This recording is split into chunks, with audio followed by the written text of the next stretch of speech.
Democrats still think the currency of politics is money and the currency of politics is attention. And that's a huge difference between the two sides right now. I think the steel man is very easy to make here. Department of Government Efficiency. That sounds like an organization that's needed if government is inefficient. And one of the themes of our book is just how inefficient government can be. Not only at building houses, building energy, often at achieving its own ends. Building high-speed rail when it wants to build high-speed rail. Adding affordable housing units when it wants to add affordable housing units. I love Ezra's line that we don't just need to think about, deregulating the market. We need to think about deregulating government itself, getting the rules out of the way that keep government from achieving the democratic outcomes that it's trying to achieve. This is a world in which a Department of Government Efficiency is a godsend. We should be absolutely obsessed with making government work well, especially if we're going to be the kind of liberals who believe that government is important in the first place. In my lifetime, the Democratic Party has never been as internally fragmented and weak, leaderless, rudderless, as it is right now. Now, it won't stay that way. You cannot change American politics. You can't change the Democratic Party if you're not willing to upset people. Donald Trump reformed the Republican Party by being able to fight Republicans. He ran against George W. Bush, against Jeb Bush, against Mitt Romney, against the trade deals, against a bunch of things that were understood to be sacred cows. Somehow this guy ran, right after Mitt Romney and John McCain, while attacking Mitt Romney and John McCain. Right? If you are not, the Democratic Party does need to change. It needs to attain a different form because the Obama coalition is exhausted. It's done. It's not going to be able to do that if it doesn't have standard bearers who are willing to say, we were wrong about some things. We have to change our views on some things. We have to act differently and speak differently. When Elon takes over Tesla, when Elon is at SpaceX, when Elon's at X, I would imagine, and you know this better than me because you know him, and maybe most importantly, for the purposes of this part of the conversation, you know the people who work for him. I'll bet if you ask the people who work under Elon at X, Tesla, SpaceX, they say, I know exactly what Elon wants. This is his goal for the super heavy rocket. This is his goal in terms of humanoid robots. This is his goal in terms of profitability of Twitter and the growth of our subscription business and how we're going to integrate new features. There's probably a really clear mind meld. Right now, I have no sense that there's a mind meld. And in fact, I have the exact opposite sense, that rather than an example of creative destruction, which would be a mitzvah of entrepreneurship, we have an act of destruction. We have destruction for the sake of destruction. It's much cleaner to me from an interpretive standpoint to describe DOGE as an ideological purge of progressivism, performing an act of, or performing the job of efficiency, rather than a department of actual efficiency itself. The following is a conversation with Ezra Klein and Derek Thompson. Ezra is one of the most influential voices representing the left wing of American politics. He is a columnist for the New York Times, author of Why We're Polarized, and host of the Ezra Klein Show. Derek is a writer at The Atlantic, author of Hitmakers and On Work, and host of the Plain English podcast. Together, they've written a new book, simply titled Abundance, that lays out a kind of manifesto for the left. It is already a controversial, widely debated book, but I think it puts forward a powerful vision for what the Democratic Party could stand for in the coming election. If I may, let me comment on the fact that sometimes on this podcast, I delve into the dark realm of politics. Indeed, politics often divides us, and frankly, brings out the worst in some very smart people. Plus, to me, it is frustrating how much of the political discourse is drama and how little of it is rigorous, empathetic discussion of policy. I hate this, but I guess I understand why. If the other side is called either Hitler or Stalin online by swarms of chanting mobs, it's hard to carry out a nuanced discussion about immigration, healthcare, housing, education, foreign policy, and so on. On top of that, anytime I talk about politics, half the audience is pissed off at me. And no, there is no audience capture. I get shit on equally by different groups across the political spectrum, depending on the guest. Why, I don't know, but I'm slowly coming to accept that this is the way of the world. I try to maintain my cool, return hate with compassion, and learn from the criticism and the general madness of it all. Still, I think it's valuable to sometimes talk about politics. It's an important part to the big picture of human civilization, but indeed, it is only still a small part. My happy place is talking to scientists, engineers, programmers, video game designers, historians, philosophers, musicians, athletes, filmmakers, and so on. So I apologize for the occasional detour into politics, especially over the past few months. I did a few conversations with world leaders, and I have a few more coming up. So there will be a few more political podcasts coming out, in part so I can be better prepared to deeply understand the mind, the life, and the perspective of each world leader. I hope you come along with me on this journey into the darkness of politics, as I try to shine a light on the complex human mess of it all, hoping to understand us humans better, always backed, of course, by deep, rigorous research and by empathy. Long term, I hope for political discussions to be only a small percentage of this podcast. If it's not your thing, please just skip these episodes. Or maybe come along anyway, since both you and I are reluctant travelers on this road trip. But who knows what we'll learn together about the world and about ourselves. This is the Lex Fridman podcast. To support it, please check out our sponsors in the description. And now, dear friends, here's Ezra Klein and Derek Thompson. You are both firmly on the left of the U.S. political spectrum. Ezra, I've been a fan of yours for a long time. You're often referred to, at least I think of you as, one of the most intellectually rigorous voices on the left. Can you define the ideals and the vision of the American left? Oh, good. We're starting small here. And maybe contrast them with the American right. Sure. So the thing I should say here is that you can define the left in different ways. I think the left has a couple fundamental views. One is that life is unfair. We are born with different talents. We are born into different nations, right? The luck of being born into America is very different than the luck of being born into Venezuela. We are born into different families. We have luck operating as an omnipresence across our entire lives. And as such, the people for whom it works out well, we don't deserve all of that. We got lucky. I mean, we also worked hard and we also had talent and we also applied that talent. But at a very fundamental level, that we are sitting here is unfair. And that so many other people are in conditions that are much worse, much more precarious, much more exploited is unfair. And one of the fundamental roles of government should not necessarily be to turn that unfairness into perfect equality, but to rectify that unfairness into a kind of universal dignity, right? So people can have lives of flourishing. So I'd say that's one thing. The left is fundamentally more skeptical of capitalism, and particularly unchecked forms of capitalism, than the right. I always think this is hard to talk about because what we call unchecked capitalism is nevertheless very much supported by government. So I think in a way, you have both. Like, markets are things that are enforced by government. Whether they are, how you set the rules of them is what ends up differing between the left and the right. But the left tends to be more worried about the fact that you could get rich building coal-fired power plants, belching pollution into the air, and you could get rich laying down solar panels, and the market doesn't know the difference between the two.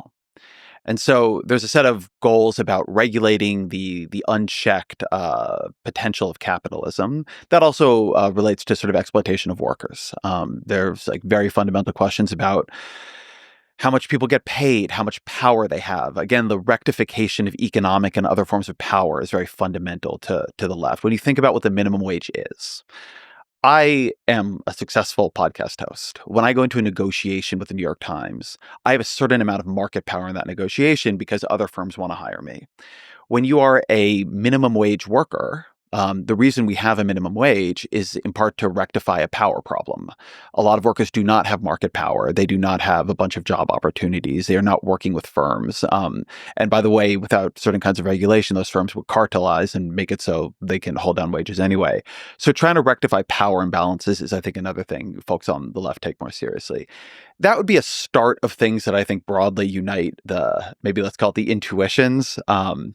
I want to say that's a podcast answer, not a book. I'm sure I left a million things out here, but I'll start there. I mean, there's a lot of fascinating things there on the unfairness of life. That could be the interperson unfairness. So one person getting more money than another person, or more skills or more natural abilities than another person. And then there's the general unfairness of the environment, the luck of the draw, the things that happen. All of a sudden you cross a street and the car runs a red light and runs you over and you're in the hospital. So that unfairness of life. And in general, I guess the left sees there's some role or a lot of role for government to help you when that unfairness strikes. And then maybe there's also a general notion of the size of government. I think the left is more comfortable with larger government as long as it's effective and efficient, at least in its idea. That's certainly true in the last 100 years. It was New Deal liberals who enlarged the government in the 1930s. It was Republicans who acquiesced to that larger government in the 1950s. And then starting in the 1970s, 1980s, it's typically been conservatives who've tried to constrict government. Sometimes they failed, while liberals have typically tried to expand, certainly taxing and spending. But one thing that I was thinking as Ezra was talking, and I was just writing this down because I thought Ezra's answer was really lovely, but like at a really high level, I thought, maybe you disagree with this. I thought about distinguishing between liberals and conservatives based on three factors: what each side fears, what each side values, and what each side tolerates. I think liberals fear injustice, and conservatives often fear cultural radicalism or the destruction of society. And as a result, they value different things. Liberals, I think, tend to value change. And at the level of government, that can mean change in terms of creating new programs that don't previously exist. It's typically been liberals, for example, who've been trying to expand health coverage, while conservatives have tried to cut it back. Just in the last few years, it was Biden who tried to add a bunch of programs, whether it was infrastructure, the Chips and Science Act, the IRA, and then Trump comes into office and is unwinding it. And then I also think they tolerate different things. I think liberals are more likely to tolerate a little bit of overreach, a little bit of radicalism in terms of trying to push society into a world where it hasn't been. Well, I think conservatives are more likely to tolerate injustice. They're more likely to say there's a kind of natural inequality in the nature of the world, and we're not going to try to overcorrect for it with our policies. And so I think that even at a layer above what Ezra was articulating with the policy differences between liberals and conservatives, there's almost like an archetypal difference between what they fear and value and tolerate. Liberals fearing injustice, seeking change, tolerating sometimes a bit of what people might think of as overreach, while conservatives fear that overreach, value tradition, and often tolerate injustice. The only thing I would say is that I do think this sort of the left likes big government, the right likes small government oversimplifies. The left is pretty comfortable with an expansive government that is trying to correct for some of the imbalances of power and injustices and imbalances of luck I talked about earlier. The right is very comfortable with a very powerful police and surveillance and national security state. I always think about the sort of George W. Bush era, although right now with ICE agents hassling all kinds of green card holders, you can think about this moment too. But the right's view that on the one hand, the government is incompetent, and on the other hand, we could send our army across oceans, invade Afghanistan and Iraq, and then rebuild these societies we don't understand into fully functioning liberal democracies that will be our allies, was an extraordinary level of trust in a very big government. I mean, that was expensive. That took manpower. That was compared to we're going to set up, the Affordable Care Act in America. That took a lot more faith in the U.S. government being able to do something that was extraordinarily difficult. But the left has more confidence in the government of the check, and the right has more confidence in the government of the gun. You're right. There's some degree to which when the right speaks about the size of government, it's a little bit rhetoric and not actual policy, because they seem to always grow the size of government anyway. They just kind of say small government, but they don't. It's in the surveillance state, in the foreign policy in terms of military involvement abroad, and really in every program, they're not very good at cutting either. They just kind of like to say it. Cutting is really hard. If government spends trillions of dollars And if you cut billions of dollars, someone is going to feel that pain and they're going to scream. And so you look at defense spending under Reagan, you look at overall spending under Reagan. Reagan might be one of the most archetypally conservative presidents of the last 40, 50 years. He utterly failed in his attempt to shrink government. Government grew under Reagan. Defense grew. All sorts of programs grew.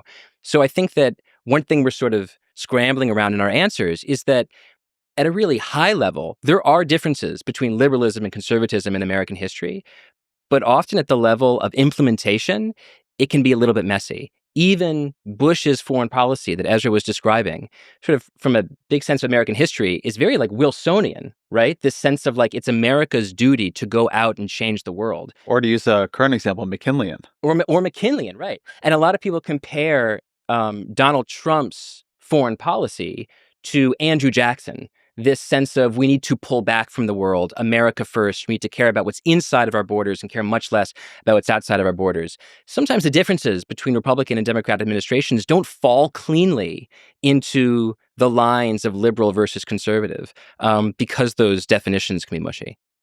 All right, so to descend down from the platonic ideals of the left and the right, well, who is actually running the show on the right and the left? Who are the dominant forces? Maybe you could describe, and you mentioned democratic socialists, the progressives, maybe liberals, maybe more sort of mainstream left, and the same on the right with Trump and Trumpism. So on the right, it's pretty straightforward at the moment. And the right is composed differently than it was 10 years ago. But the right is run by Donald Trump and the people who have been given the nod of power by Donald Trump. So that is right now Elon Musk, but Elon Musk's power is coming from Donald Trump. That is, maybe in some degrees J.D. Vance, maybe in some degrees Russ Vought, maybe sometimes, Homans over at DHS. The right, beneath that, the Republicans in Congress are extraordinarily disempowered compared to in other administrations. They are sort of being told what to do, and they are doing what they are told. Republicans in Congress, Senate Republicans, they didn't want Pete Hegseth. They didn't want Kash Patel. They didn't want Tulsi Gabbard. They didn't want RFK Jr. Nobody got elected to be a Republican in the Senate, hoping that they would confirm Robert F. Kennedy Jr., a member of the Kennedys, a Democrat who was pro-choice and running as a Democrat 2 years ago, for HHS. But Donald Trump told them to do it, and they did. So the right has developed a very, very top-down structure. And one of Trump's talents, one of the things that makes him a disruptive force in politics, is his ability to upend the sort of coalitional structure, the interest group structure that used to prevail. The Koch brothers were the big enemy of the left, 10, 15 years ago. The view was that in many ways they set the agenda of the right. The Koch brother network is much less powerful under Donald Trump because he just disagrees with them and has disempowered them. Not to say none of their people or none of their groups are meaningful at all. They are, but you wouldn't put them at the forefront in the way that you might have at another time. Right this second, we're using the left, but Democrats are in fundamental disarray. There is no leader. Senate Democrats decided to vote for the continuing resolution avoiding a shutdown, or a critical mass of them did. Hakeem Jeffries, the leader of the House Democrats, and Chuck Schumer, the leader of Senate Democrats, are in bitter disagreement over whether or not they should have done that. Democratic leadership isn't even united on the single biggest point of leverage they might have had. They disagree over whether or not it was even a point of leverage. Outside of them, the party has no leader, which is fairly normal after a pretty crushing defeat. But there isn't the next in line. So, you go back, right? And it was pretty clear that, after Barack Obama, it was going to be Hillary Clinton.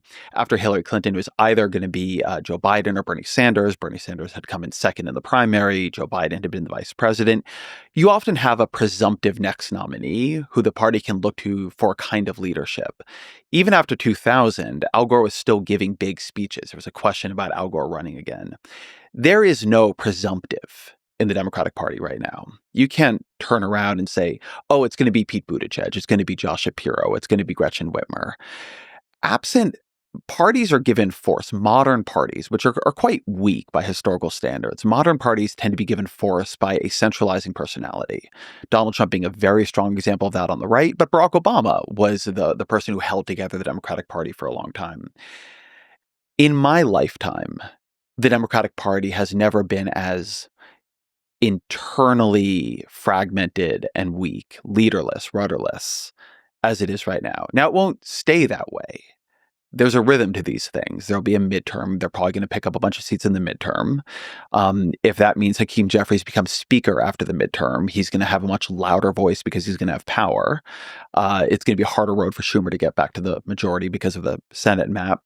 And then we'll start having a primary on the left. And you'll begin to see voices emerge out of that. But right now, the Democratic Party, it doesn't have points of power. There's simply, outside of, at the national level, there is no Democrat who wields control over a branch of government, right? They don't have the Supreme Court, they don't have the House, they don't have the Senate, they don't have the presidency, and they don't have a next in line. So you're looking at an organization without any of the people in a position to structure it, and the head of the DNC, the new head Ken Martin, doesn't have power in that way. So it's they're pretty fractured. You got a lot of criticism for this, but you were one of the people that early on said that Biden should step down. Why is the Democratic Party at this stage in its history so bad at generating the truly inspiring person? To me personally, AOC is an example of a person that might be that person. You should have her on the show. What? I would watch that. Definitely. But, I really try to, and we'll talk about this. I try to do like 2-3 hours, and there's a hesitancy on the left, especially to do these kinds of long programs. I think it's a trust issue. I'm not exactly sure what it is. 80% of the people on the show are left wing. I'm pretty good faith, and I try to bring out the best in people. Have you invited her? Is that what you're saying? Yeah. Well, we'll see what happens when people get closer to 2028. Sure. Maybe people begin taking that kind of risk. I hope so. Bernie's up there in age, so he can't do it anymore. Why is the Democratic Party so bad at generating I this don't kind of think talent? it's so bad at generating them. I think that it turned out to be bad at generating them this year. Look, like as you mentioned, back in February 2023, I was somebody who came out and said, like, Biden can't run again. This isn't going to work. And my view, and that was really what that set of pieces was about the argument that even though Biden was clearly going to win the primary, that there was still time for Democrats to do something the parties had done in the past and have an open convention. And you could structure the lead up to an open convention in a number of different ways, right? You could have something like a mini primary, but basically you'd have Democrats out in the media, out giving speeches, and their ultimate audience would be the delegates at the Democratic National Convention. And my hope was through that you would find the person for this moment. The thing for Kamala Harris that was really difficult was she was for another moment. She was picked by Joe Biden in 2020 amidst just a very different political equilibrium, a sense that you had a transitionary moment between two versions of the Democratic Party. Maybe Joe Biden reaching a little bit back to the past, to these sort of lunch pail, blue collar Democrats. Joe from Scranton was a big part of the Joe Biden appeal. But also Biden never has a chance if he's not Barack Obama's vice president. And so you have this sort of weird set of historical factors like operating at the same time. There's a desire for stability and experience amidst the chaos of Donald Trump and the pandemic.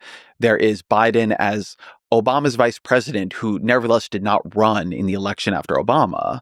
I think a lot of people look back at 2016 and think, you know what, if Biden had been the candidate, he would have beaten Trump and we would live in a different reality. And then Biden chose Harris as an effort to shore up his own at least assumed weaknesses, right? He's a white man in the Democratic Party at a time when the Democratic Party is diversifying. And when the view of how you win elections is you put back together the Obama coalition. And the Obama coalition is young people, it's voters of color, and it's enough working class white voters and then college educated white voters, right? That's the Obama coalition. And so Biden picks Harris, for different reasons. My view at that time was I was sort of a Tammy Duckworth person and thought I should have picked Tammy Duckworth. But there are different people out there. And then the kind of moment that Harris was running in just sort of dissipates. First, she has a particular background from California where she's a tough on crime. Her book is called Smart on Crime Prosecutor. But she runs in the Democratic Party at a time when it's turned on that kind of politics. People want a lot from her personally, but they don't want a sort of prosecutorial character. So she sort of abandons that and never, I think, really finds another political identity, certainly before she begins running, in 2024 that works. But she's a talented debater. She's a very talented performer on the stump, but she doesn't really have a theory of politics and policy that she's identified with. But she's a way for Biden to signal that he understands that him being, in 2020, a 78-year-old white guy, he understands the future is not him, or at least not just him. And he's sort of trying to make a coalitional pick that speaks to his own, potential weaknesses. I think by 2024, you have two problems, right? Once he only steps down, what is it, June? Like, they are weeks from the DNC. They don't have time anymore for an open convention. You now have the Biden administration is very unpopular for a number of reasons, but particularly inflation and cost of living. So now you have Kamala Harris running with the sort of anvil of being associated. I mean, it's the Biden-Harris administration. She doesn't really have a lane on cost of living. It's not something she's known for working on in the Senate. It's not something she has a bunch of great ideas about, not something she's great at talking about. It's probably not the candidate you would pick for a cost of living election. And she's had no time to build that out, right? Maybe if she had been running in a primary for, a year and a half, having to fend off Elizabeth Warren and Bernie Sanders and Pete Buttigieg and whomever else, she either would have figured out how to do it, right? Primaries are periods of education and learning for the candidates too, or they would have found somebody else who could do it. But she doesn't get any of that, right? She's thrown into the game with 3 months to go. So, they picked the candidate in 2020 who won. Whether you think Biden's inspiring or not, he was a reasonable pick for that moment. He should have never run for a second term, and he sort of implied to a lot of people that he wouldn't. And then the handover to Harris was a very difficult handover to a candidate who didn't go through any kind of selection process for the moment at which he was running. We'll see what they do in 2028, but the consequences of what they did in 2024 have been severe. There's two really big questions on the table that I think click together in an interesting way. You asked, one, why did Trump win? And two, why do Democrats have this certain communication style that might make them less interested in coming onto an unstructured 3-hour conversation with you? Let me try to tell a story that connects them. I think Trump's victory in 2024 was overdetermined. There are a lot of factors here. Number one, if you look internationally, incumbents lost all over the world. They lost in the US, they lost in Europe, they lost in pretty much every developed country at rates that we really haven't seen in 50 years. And that's largely because the inflation crisis that came after COVID created an absolute disaster for incumbent establishment power. People couldn't bring prices down, voters were furious, and they were destroying establishment orders all over the world. Democrats happened to be in power, and as a result, they got the brunt of it. That's number one.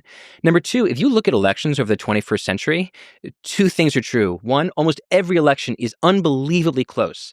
For reasons that I'm not sure I entirely understand, the parties have gotten really good, historically, bizarrely good, at getting each group to come to the polls with about 48%, such that every election is a battle over the next 1.5%.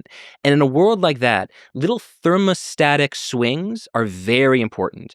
And what we've seen over the last few years, and there's this theory about thermostatic public opinion in American politics that says that what often happens in politics is one party has a very compelling message of change, they become the establishment, and then they become the victims of exactly the weapon that they marshaled. That then the next outgroup party says, we have a theory of change and we're going to throw out the bums. And the next party comes in and they overreach and then they lose.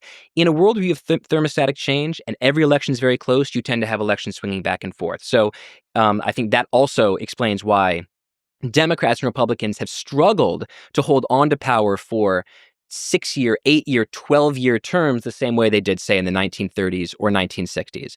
But finally, you have to look at what kind of character Donald Trump is and what kind of a media figure he is.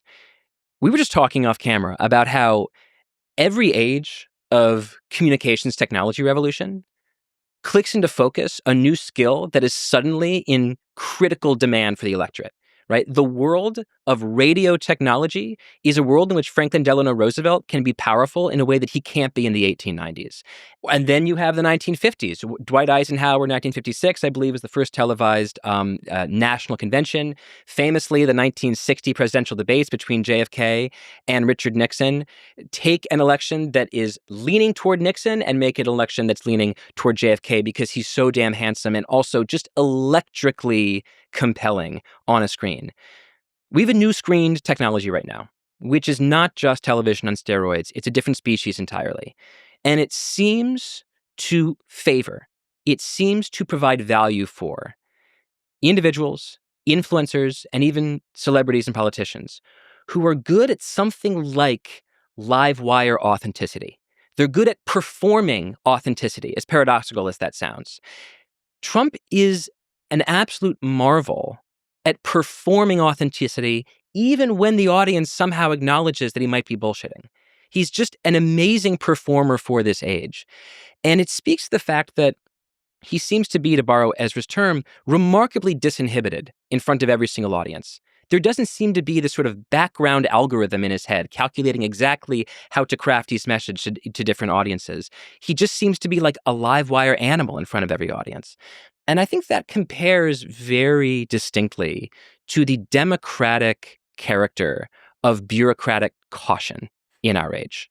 Yeah. And there is a really important distinction between this vibe of the Trumpian ruler and the vibe of the rule follower. And the vibe of the bureaucratic rule follower is a little bit afraid of unstructured conversation, is always performing the background algorithm of how do I communicate in a way that balances all of the coalitions on my side? Because if you look at the Democratic Party right now to compare to the Republican Party, I mean, in 2015, I think there were 4 political parties in America. There was MAGA, there was the center right, there was the Bernie wing, and there was the Biden, Clinton, Obama wing. And what happened is that Trump killed and skinned the center right and is now wearing it as a hat. The entire Republican Party is Donald Trump wearing the skins of the old center right, the Romney wing. And the Democratic Party is still a fight. It's exactly what Ezra described. It's a jungle. And maybe there's something about that jungle nature of the Democratic Party that is making some of its leaders perform this sort of coalitional calculation when they're communicating, such that it makes them less interested in appearing in settings that might cost them, that might not benefit them in exactly the sort of pre-calculated way they have to get their message across. And so there's not necessarily a whole lot of empirics to that theory. I'm a little bit going on vibes here, and maybe Ezra sees some flaws to the theory. It's an age of the vibe. It is the age of the vibe. Yeah, exactly. Yeah. I'm trying to perform the live wire authenticity that I'm describing. But I do think that might begin to explain why you, Lex, might be picking up on a difference between the political vibes, an eagerness and a willingness on the one hand to have kind of unstructured and even chaotic conversations, and a care on the other side about not letting conversations become too unstructured or too careless. Can I build on that? I know we're supposed to talk about abundance, but I want to talk about this. There's an abundance of time. An abundance of time. We're on the Lex Fridman Show. So 2 or 3 things. One is Democrats still think the currency of politics is money and the currency of politics is attention. And that's a huge difference between the two sides right now. So what did Kamala Harris come in and do?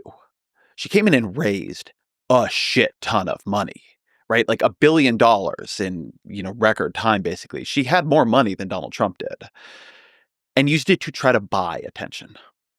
What it meant for Democrats to be good at social media is to have a good social media team. People in your office somewhere, in your campaign headquarters, who put out cool things on social media, good memes and good advertisements and so on. What it means on the right to be good at social media is to be you personally good at social media. You're Vivek Ramaswamy, you're JD Vance, you're Donald Trump, you're Elon Musk, and what you understand is you are the product. What it means to be good at attention is you are good at attention. Now, Harris, I think, was actually better at some dimensions of this. They were just slightly older dimensions and people always gave her credit for. Hell of a performer on the stump. She was way better on the stump than people realized she would be. And a good debater. She'd always been a good debater. She trashed Donald Trump in that debate. But she does not do social media herself at any level, right? Because she's not going to take risk. Most Democrats still live in a world where the thing that they are optimizing for in attention is to not get negative attention. And what the Trumpist wing of the Republican Party understands, and this is truer for them than it probably would be for Democrats, because for them, the media is the enemy, or at least the mainstream media is, etc., but is that attention, a volume of attention is itself good, and you can only get a critical mass of it if you're willing to accept negative attention. Agenda control doesn't come from positive attention. It comes from conflict. You get agenda control by doing things the other side disagrees with. So they enter into functioning agreement with you to keep the thing you're doing at the front. Now, that doesn't make you highly popular. Donald Trump is the most unpopular modern president at this stage of his presidency, except for Donald Trump's first term. It took, I think Nate Silver said it was 221 days for Joe Biden's net favorability to go negative. It's taken something like 55 days for Donald Trump to do the same. So what Donald Trump is doing does not optimize for favorability. It does not optimize, by the way, for big wins. Democrats feel like they got trashed in 2024, and in a way they did. But Trump's popular vote victory was the smallest popular vote victory since 2000, when Al Gore, beat George W. Bush by 17 dogs and 3 old men, or whatever it was. And so attention works really differently. And while I think some of the the Rogan of the left discourse has been frankly overstated, because honestly, the most parsimonious model of 2024 and 2020 is in 2020, you have a 48-48 nation, something like that. Or maybe you have something that's more like a 49 Democrat, 47 Republican nation. And in 2020, because of the pandemic, Donald Trump suffered let's call it a 2.5 point incumbent penalty. People are mad about the pandemic. They're mad about things being chaotic. So he loses 2.5 points. That gives, given the natural split of the electorate, Joe Biden a 4.5 point popular vote victory. In 2024, people are mad about inflation. They're somewhat mad about the border. You have a 2.5 point penalty applied to the incumbent administration. Now it's Harris. And you get a 1.5 point popular vote victory for Donald Trump. I genuinely don't think, and this held internationally too, right? I genuinely don't think you need a lot more to explain the election right now than that. But you do need something more than that to explain Donald Trump's now, since 2016, almost decade-long dominance of all attention in American politics. Starting when he came down the golden escalator in 2015, Donald Trump, American politics from 2015 to 2020, when Joe Biden won, was about Donald Trump. Then from 2020 to 2024, when Joe Biden was president, it was about Donald Trump. And then from 2024 on, it's about Donald Trump. Joe Biden was an attentional void, be it his age, be it their strategy. They agreed that the topic of the nation should be Donald Trump, right? When he went back to begin his campaign in 2024, he goes to Valley Forge and gives a speech about January 6th and Donald Trump, right? It wasn't about his own achievements. It was about Donald Trump. Joe Biden didn't do the Super Bowl interview, right? In 2023, that's when I did my thing about this is not going to work. Probably because at that point he was not capable of good extemporaneous interviews. I mean, I think that was my view of them, right? That the revealed thing here was that they didn't trust him to do interviews. I didn't have some inside information about anything. I just looked at what they were doing and what they weren't doing. They're behind in the polls. They weren't doing things like the Super Bowl interview. If you can't turn your candidate into the product, if you don't trust your candidate to be the product, in an election, you're fucked, right? And so that was to me the tell. But attention is the coin of the realm. Now, there are better and worse ways of doing it. I don't think Donald Trump is doing himself huge favors right now. I think there was a path they could have walked to be a majority party. I think that if he was more restrained, more inhibited, if he was able to not do a bunch of things that are mobilizing opposition to him, you could talk about what they would or wouldn't achieve that way, but I think they could be in a much stronger political position. That would make them stronger for the midterms. It would eventually make, J.D. Vance stronger as a successor. I think they're running a very high risk strategy that has a very reasonable chance of, if they don't make a, what I would call like an autocratic breakthrough, they might completely blow up their own movement, right? It's all very high risk. So for them, like for everybody, for everything, what makes them good at politics is also what makes them bad at politics. But for Democrats, the caution, the sort of bureaucratic culture, the fear of saying anything that will make anybody mad, it is optimized for a different attentional era. And one of the things that I am watching, when you were saying about leaders, one of the things I'm watching in the people coming up, the ones who want to run in 2028, is who seems like they have adapted to this era, not in the way Trump did or Vance did or Musk did. I think they're going to need something different. They fully represent the Twitter era of politics. I mean, Musk bought Twitter. They're sort of all in on what politics right now, what online politics feels like. I think the thing that will come next is someone who's able to synthesize both the lessons of it and the feeling that we all have that it's kind of sick and poisoned, right? That Twitter's not a good place. X is not a good place. TikTok politics is not a good place, that we're all being turned on each other. Somehow you need to be authentic and authentically angry at what we've all become in the way that Obama ran as a political reformer who hated the red and blue cut of America, who hated what political consultants and pollsters were doing to us. You're not going to have somebody who just echoes. There will be no Joe Rogan of the left. There will be no Donald Trump of the left, because the left is different than the right. But it will have to be something authentically of this era, but also authentic to the backlash to it, which I think as we enter into this period where the president and everybody around him fully embraces this attentional economy, I think people are going to want something different from this attentional economy in 4 years.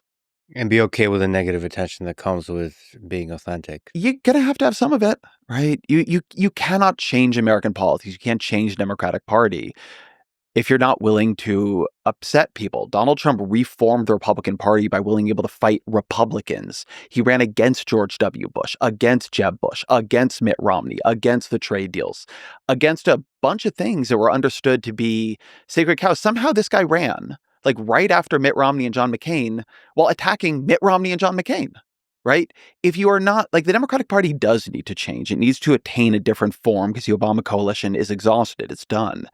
It's not going to be able to do that if it doesn't have standard bearers who are willing to say, we were wrong about some things. We have to change our views on some things. We have to act differently and speak differently. Is there a degree to which the left uniquely attacks its own more intensely than maybe other parts of the political spectrum? It's possible. You go back to the model that I gave you of 2015, where there used to be these four large parties: MAGA, center-right, center-left, and left.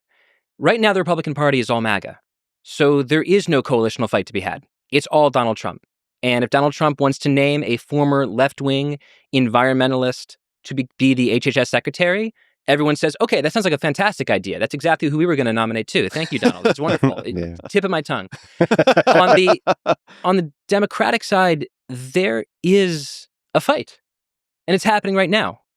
And our book is trying to win a certain intra-left coalitional fight about defining the future of liberalism in the Democratic Party. So I'm not of the left. I'm certainly not of the far left. I have center-left politics and maybe even like a center-left personality style, if we can even call it that. But I do not begrudge the left for fighting, because there's a fight to be had. In many ways, I think sometimes they see, I'm not endorsing this, I'm describing it. I think they see their near-term opposition as not always the Republican Party, but as the forces of the Democratic Party that are in the way for them controlling one of the two major parties in this country. And so they do have an oppositional style, and maybe that's personality-based. They are fighting the center-left. They are criticizing the center-left consistently.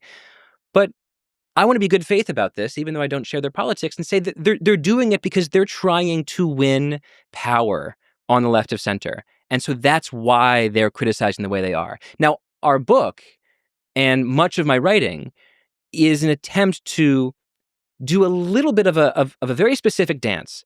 Ezra touched on this, I think, really beautifully. We're in an era right now of anti-institution politics, anti-establishment politics.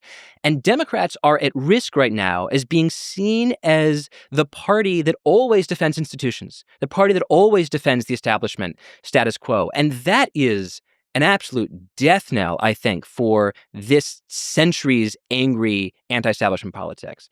So what we're trying to do is essentially say, here's a way to channel the anger that people have at the establishment, but toward our own ends, right? We believe that we have answers on housing and energy and high-quality governance and science and technology, really good answers that are fiercely critical of the status quo in Democrat-led cities and Democrat-led states.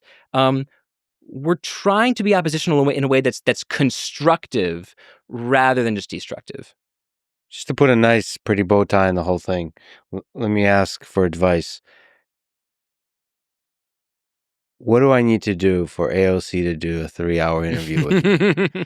Ezra, from your throne of wisdom. I don't think I know how you get AOC herself to do it. I would not pretend to know her offices or her particular views on this.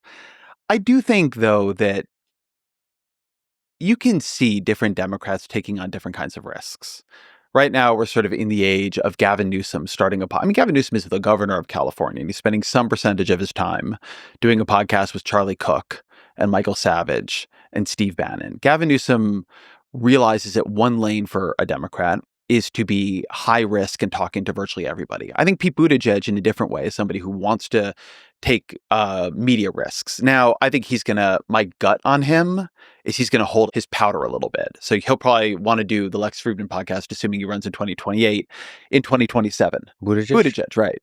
I think a lot of them are trying to figure out what is the lane for right now. And there's a lane for the next 2 years, and there's a lane for the 2 years after that. And you're going to see a lot of people begin to blanket media in the 2 years after that. Now, it'd be interesting. I would be curious to know, would Hakeem Jeffries come on to do your show right now? That'd be interesting. I mean, would he do it for 4 hours? I don't know. The 4 hour ask, the 3 to 4 hour ask, as somebody who also books politicians, is hard. I have trouble. I like to book people for 90 minutes to 2 hours. And I tend to get negotiated down to, I try not to go under 75 or 65. But even as somebody I think well regarded in that world, it's very, very, very hard for me to get politicians to sit for 2 hours. I don't have the sense that the 3 hour ask is a big ask because of scheduling. I think it still is grounded in the fear of saying the wrong thing. I just think they're used to something else, right? I think that when you talk, they are scheduled by schedulers, right? If you talk to them yourself, if you end up having a personal relationship with Wes Moore of Maryland, and he wants to do your show, he will tell his scheduler, I want 3 to 4 hours to do the show. Yeah. But the scheduler is used to a world. The staff is used to a world where nobody gets 3 to 4 hours for the boss. Yeah. Reporters don't. Donors don't. Yeah. Policy staffers don't. So then when some interview comes in and they say, hey, I want 3 to 4 hours, the answer is no, because culturally it's not done. You need Donald Trump himself, Pete Buttigieg himself, AOC herself to say to their staff, no, we're making time for this. Right. Because it's not how they make time for things normally. I don't know how much it is fear. I do think they're unused to it, but I suspect a lot of it is simply booking culture. I run into it too. They're not used to saying yes to 3 to 4 hours for anything. It's not that they don't have it. They have 3 to 4 hours if their kid is having a graduation, right? I mean, they're human beings. They can make time, but it would have to come in a way from them. My sense is this was part of the Rogan. It's very unclear because there are very differing stories on what happened in the Rogan-Harris negotiations, but it does seem that time was one of the sticking points. It's also possible that you're going to find, as you try to interview Democratic politicians, that the exact same thing that happened with tech CEOs is going to happen among Democratic politicians. You interviewed some tech CEOs, and then they did a great job.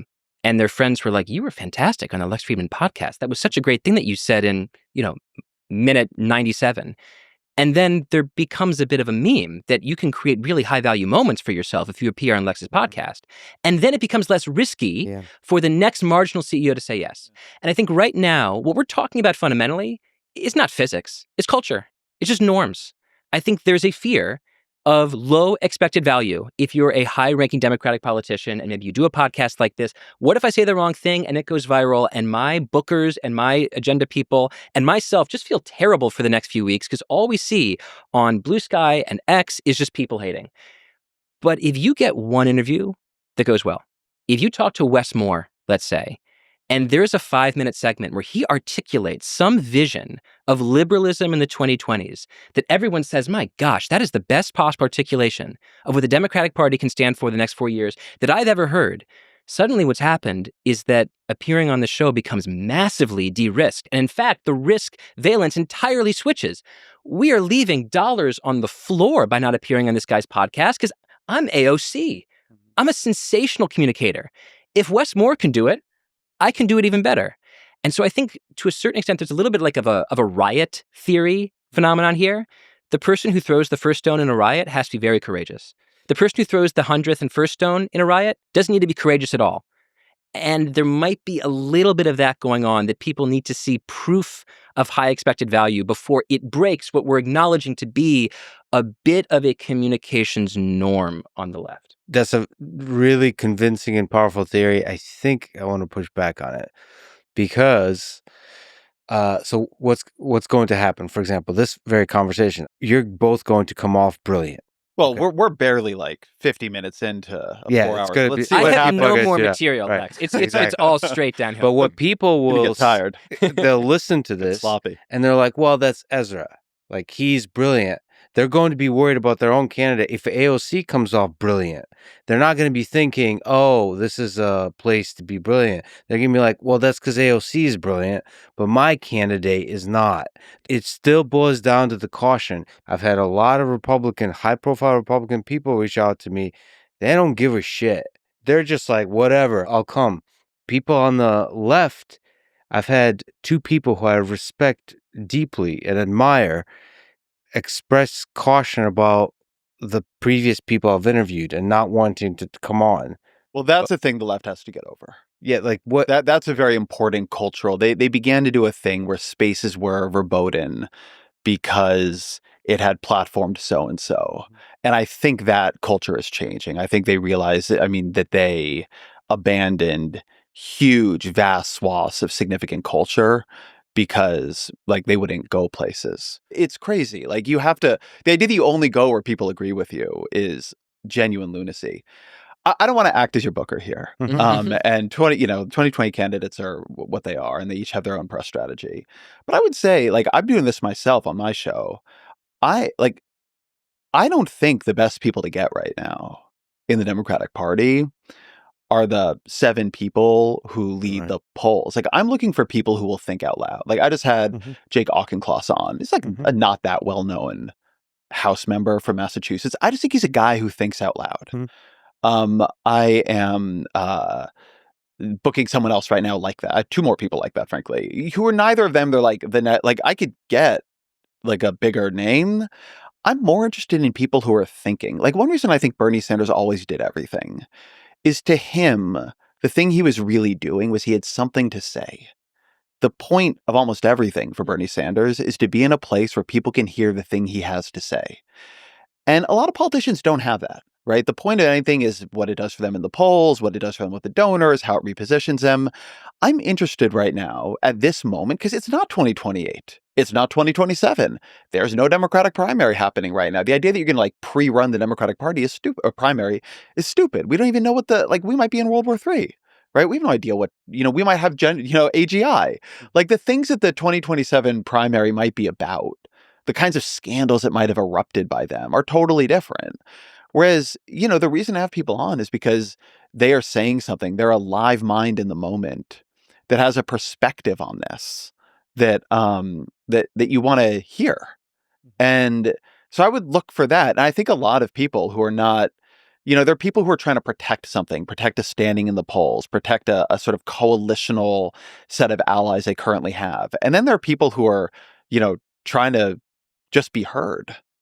Again, a lot of Bernie Sanders' culture, the way he does media, is now Bernie Sanders is Bernie Sanders. He didn't used to be. He wasn't in 2015 even. Like, when Bernie Sanders ran for president in 2015, it wasn't initially a big deal. It was like, oh, bummer, Elizabeth Warren didn't run for president, was a feeling of most people on the left. And so Bernie Sanders was a guy who's been saying the same thing for decades, but in the wilderness, and nobody was listening. Yeah. And now he still has the instincts of somebody who understood that, like, the most important thing was to find a place where people were listening, where they would let you talk, and even better, let you talk for a while. I think the candidate who's going to do well in 2028 is going to have an instinct like that.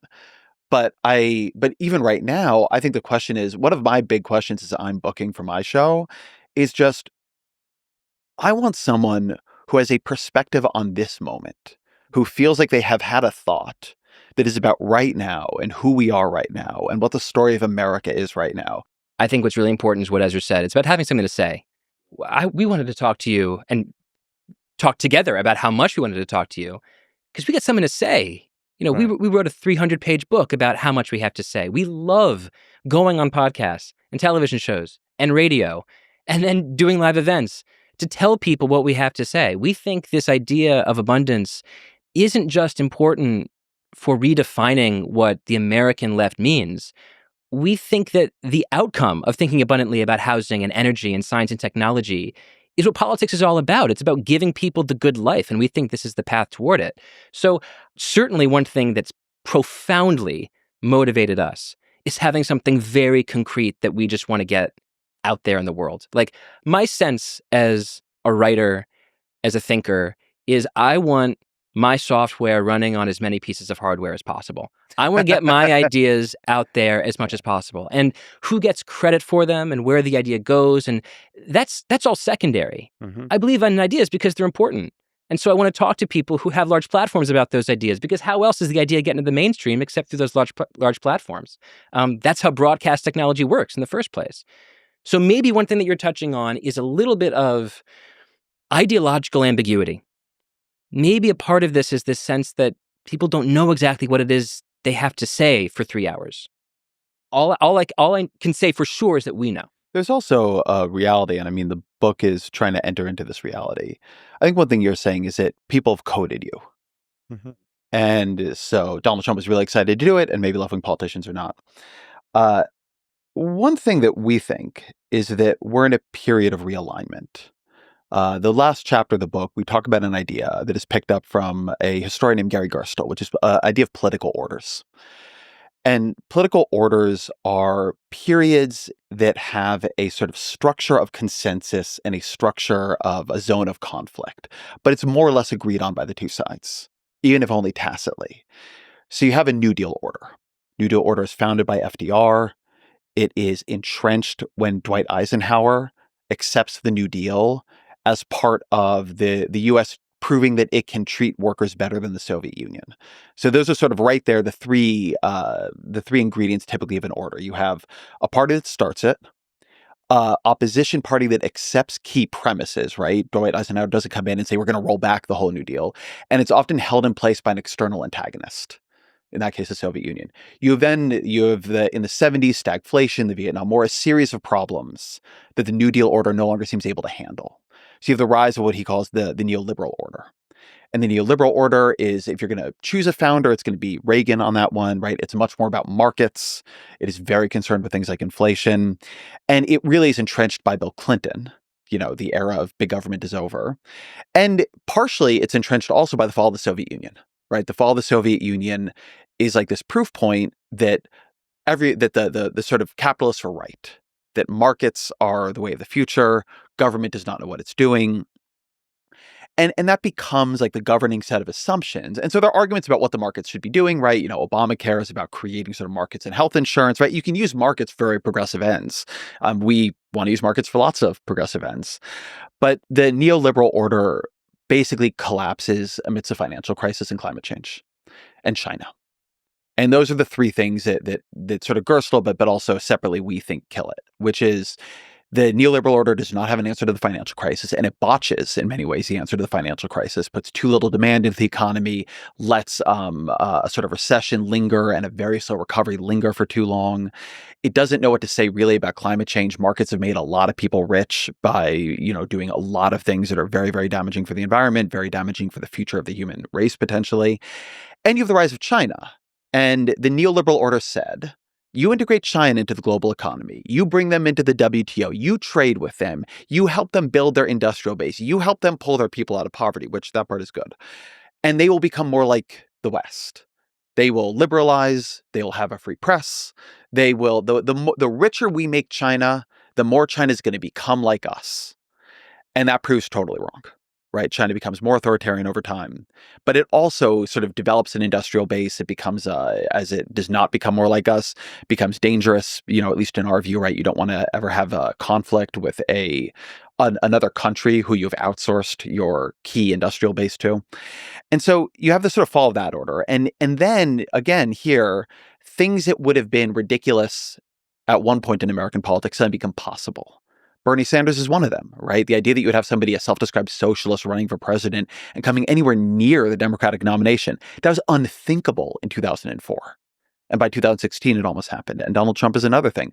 Donald Trump runs like headlong into the failures of neoliberalism in the Republican Party. He runs against trade. He runs against a sort of Paul Ryan, more open immigration. George W. Bush and John McCain were both very big on liberalizing immigration policy. He runs against the Iraq War and, you know, sort of foreign adventurism. And there's a sort of isolationist instinct that coexists very awkwardly now within a territorial expansionist instinct, but at least to 2016, it was more isolationist. And so Donald Trump, in his sort of reimagining of the Republican Party as a right-wing populist, more like sort of some Christian democratic parties in other countries, up in that quadrant of socially conservative, economically populist, that becomes something that's possible. But nothing has found an equilibrium. Right? Nobody's agreed to the other side's premises. There are certain ones that people are agreeing on. Both the Republican and Democratic parties have a very different view on China now. Right? Like Biden kept a lot of Trump's policies on China and actually strengthened them. And now Trump is building on that aggressively again. But in terms of the other things, there isn't agreement about what the next period in American politics should look like. And that's one reason I think it's very dangerous, both as a question of media strategy, but also as a question of politics, to code people, places, platforms too tightly. Republicans and Democrats aren't going to get along in Congress. That has to do with, I think, the incentives of Congress. My first book is called Why We're Polarized. It's about those almost hydraulic incentives for partisanship.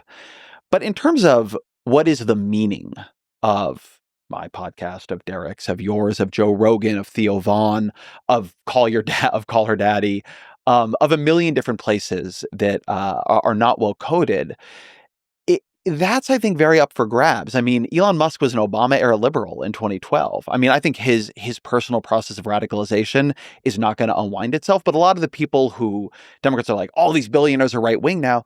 No, people are just uncertain. I mean, some of them are a little bit afraid, but people are uncertain. They're moving back and forth. The sort of texture of it is unsettled. And it's going to take time. These transitionary periods, I mean, they can go very badly too, but they take time. And I think people who are clinging to old certainties about what tells you which side folks are on, my sense is a lot of people who are very open to MAGA in 2025 are going to feel very differently about it in 2028. Depending on how they do, right? If they do great, then they're going to entrench. But if they don't, then a lot of people who became MAGA curious are not going to be MAGA curious anymore. But they're not going to want the last Democratic Party either. I was making this point to someone the other day about why the Democratic Party's embrace of the Liz Cheney style independent didn't work. Liz Cheney, of course, being Dick Cheney's daughter, a Republican, but what Liz Cheney, the Never Trumpers were a way of reaching out to who the Democratic Party thought the independents were. But the key thing about an independent to a political party is not that they don't like the other party. It's that they're an independent because they also don't like your party. And so finding a bunch of people who are meant to be messengers to them about why they shouldn't like the other party, it's fine. But what you need to do is explain why they should like your party. You need to have some message. You need to accept some fault. You need to think about what it was about you that drove them away. One of our deep views about politics right now, and not politics, policy, the texture of the economy of the country, is that the last period in American politics, in the economy, was about demand. The fundamental problem coming out of the financial crisis was demand. We had too little demand in the economy. Behind that too little demand in the economy was this other thing that was building up, which was a cost of living crisis. Housing was getting super expensive. Healthcare, in certain ways, energy, but energy is more complicated in ways we can talk about. Elder care, child care, higher education, right? This is a point. My wife is a journalist at The Atlantic, Annie Lowry with Derek. And she wrote this piece in 2020, early 2020, right before the pandemic, that went very viral, called The Affordability Crisis. And it sticks in my head because she's writing at a time when people were saying the economy's great. Everything's great. Like, you looked at measures of consumer confidence in 2020, February of 2020, terrific. She's like, so how come if the economy's so great, everybody I talk to is so upset? And she's like, look, people are making more money than ever, but it's getting eaten up and eaten up and eaten up by these things they really need that keep getting more expensive even as consumer goods get cheaper. Then the pandemic hits, the problem becomes COVID. But then you have inflation. And inflation moves a problem of the economy, the fundamental problem everybody's paying attention to, from the demand side, how do we get more people at work? How do we get them to spend more money? To the supply side, we don't have enough, right? We have a constriction of semiconductors, of used cars, and then eventually everything, right? Everything is getting more expensive. And we do get, we'll see what happens with tariffs. We do get, by 2024, the rate of inflation under control, but prices are still much higher. And now people are paying real attention to prices. And the affordability crisis, which again is a cost of living crisis, which had been growing for a very long time, is now at crisis levels. And it becomes the substance of politics. People, you had all these Democrats saying, I don't know what the problem is. Like inflation has come down to whatever it was, 3 to 4% in 2024. And they're right about that. But one, the price level of everything remained high. But two, people were now like, the fuck is housing so expensive for? Like, I'm never going to be able to afford a home. Like, my parents went to public university debt free. I could never do that. And what we've done is fail. I mean, Democrats in this case, Republicans haven't done that great on it either. But in blue states, Democrats have failed on cost of living. The reason California, Illinois, New York are losing hundreds of thousands of people to Florida, Texas, Arizona, Colorado is that they've failed on cost of living. It is too expensive to live there. And the reason they failed at cost of living is supply. They did not make enough. They actually made it too hard in many cases to make enough of the things people needed. Some of those are straightforward, like we didn't let people build enough homes. Some of them are more like we've made it too expensive to build public infrastructure like high-speed rail or the Second Avenue subway. Some of it has to do, I think, in the long run with innovation and the relationship between Democrats and technology. But one of our views is that there are other things in politics that will matter too.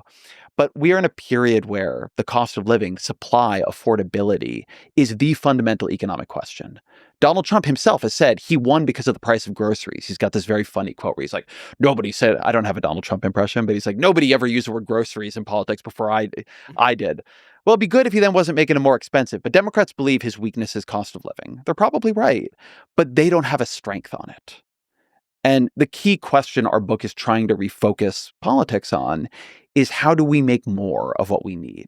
How does the government either organize itself or organize markets to create more of what we need? And how do we admit, as liberals, times when we've made it so the government makes it too hard to make more of what we need? I'll say one last thing in this pretty long answer. I thought one of the most important things that has come out recently is a piece in Foreign Affairs by Brian Deese, who's a former head of Joe Biden's National Economics Council. And Deese helped negotiate every major bill Biden passed. It's a very straightforward piece about what it is Democrats have not done to make it possible to build at the level of their goals. And he says things like, we should just remove federal funding from cities that have highly restrictive home zoning codes.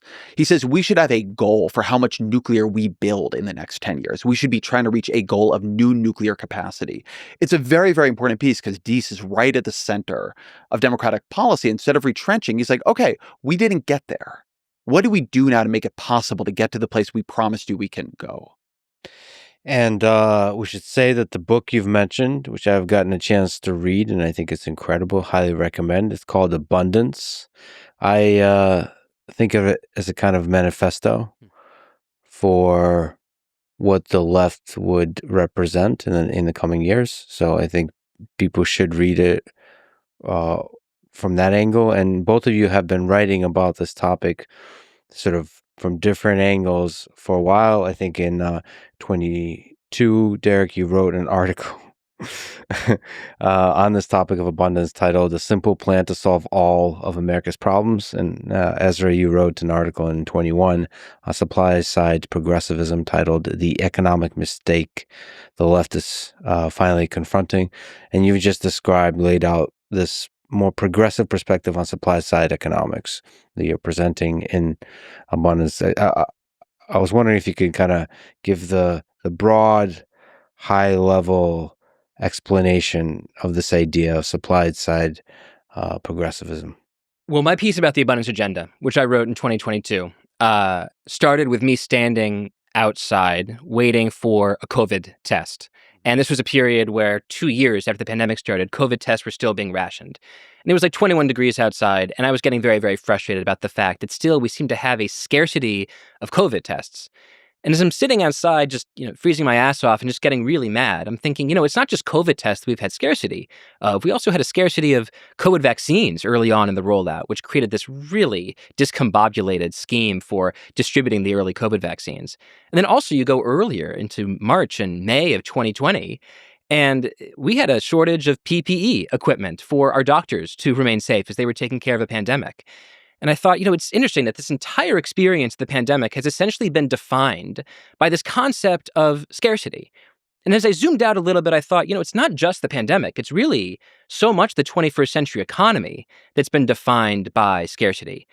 Ezra beautifully described the degree to which housing unaffordability has become the economic problem of our time. In the history of political orders, each political order is in part defined by the internal crisis. The Great Depression springs New Deal liberalism. Stagflation springs neoliberalism. Now we're in this molten moment where we're waiting for the new political order to emerge. And it's going to emerge because of the lever, because of the power of housing affordability. You have to solve that problem if you want to solve the problem of American anger about prices.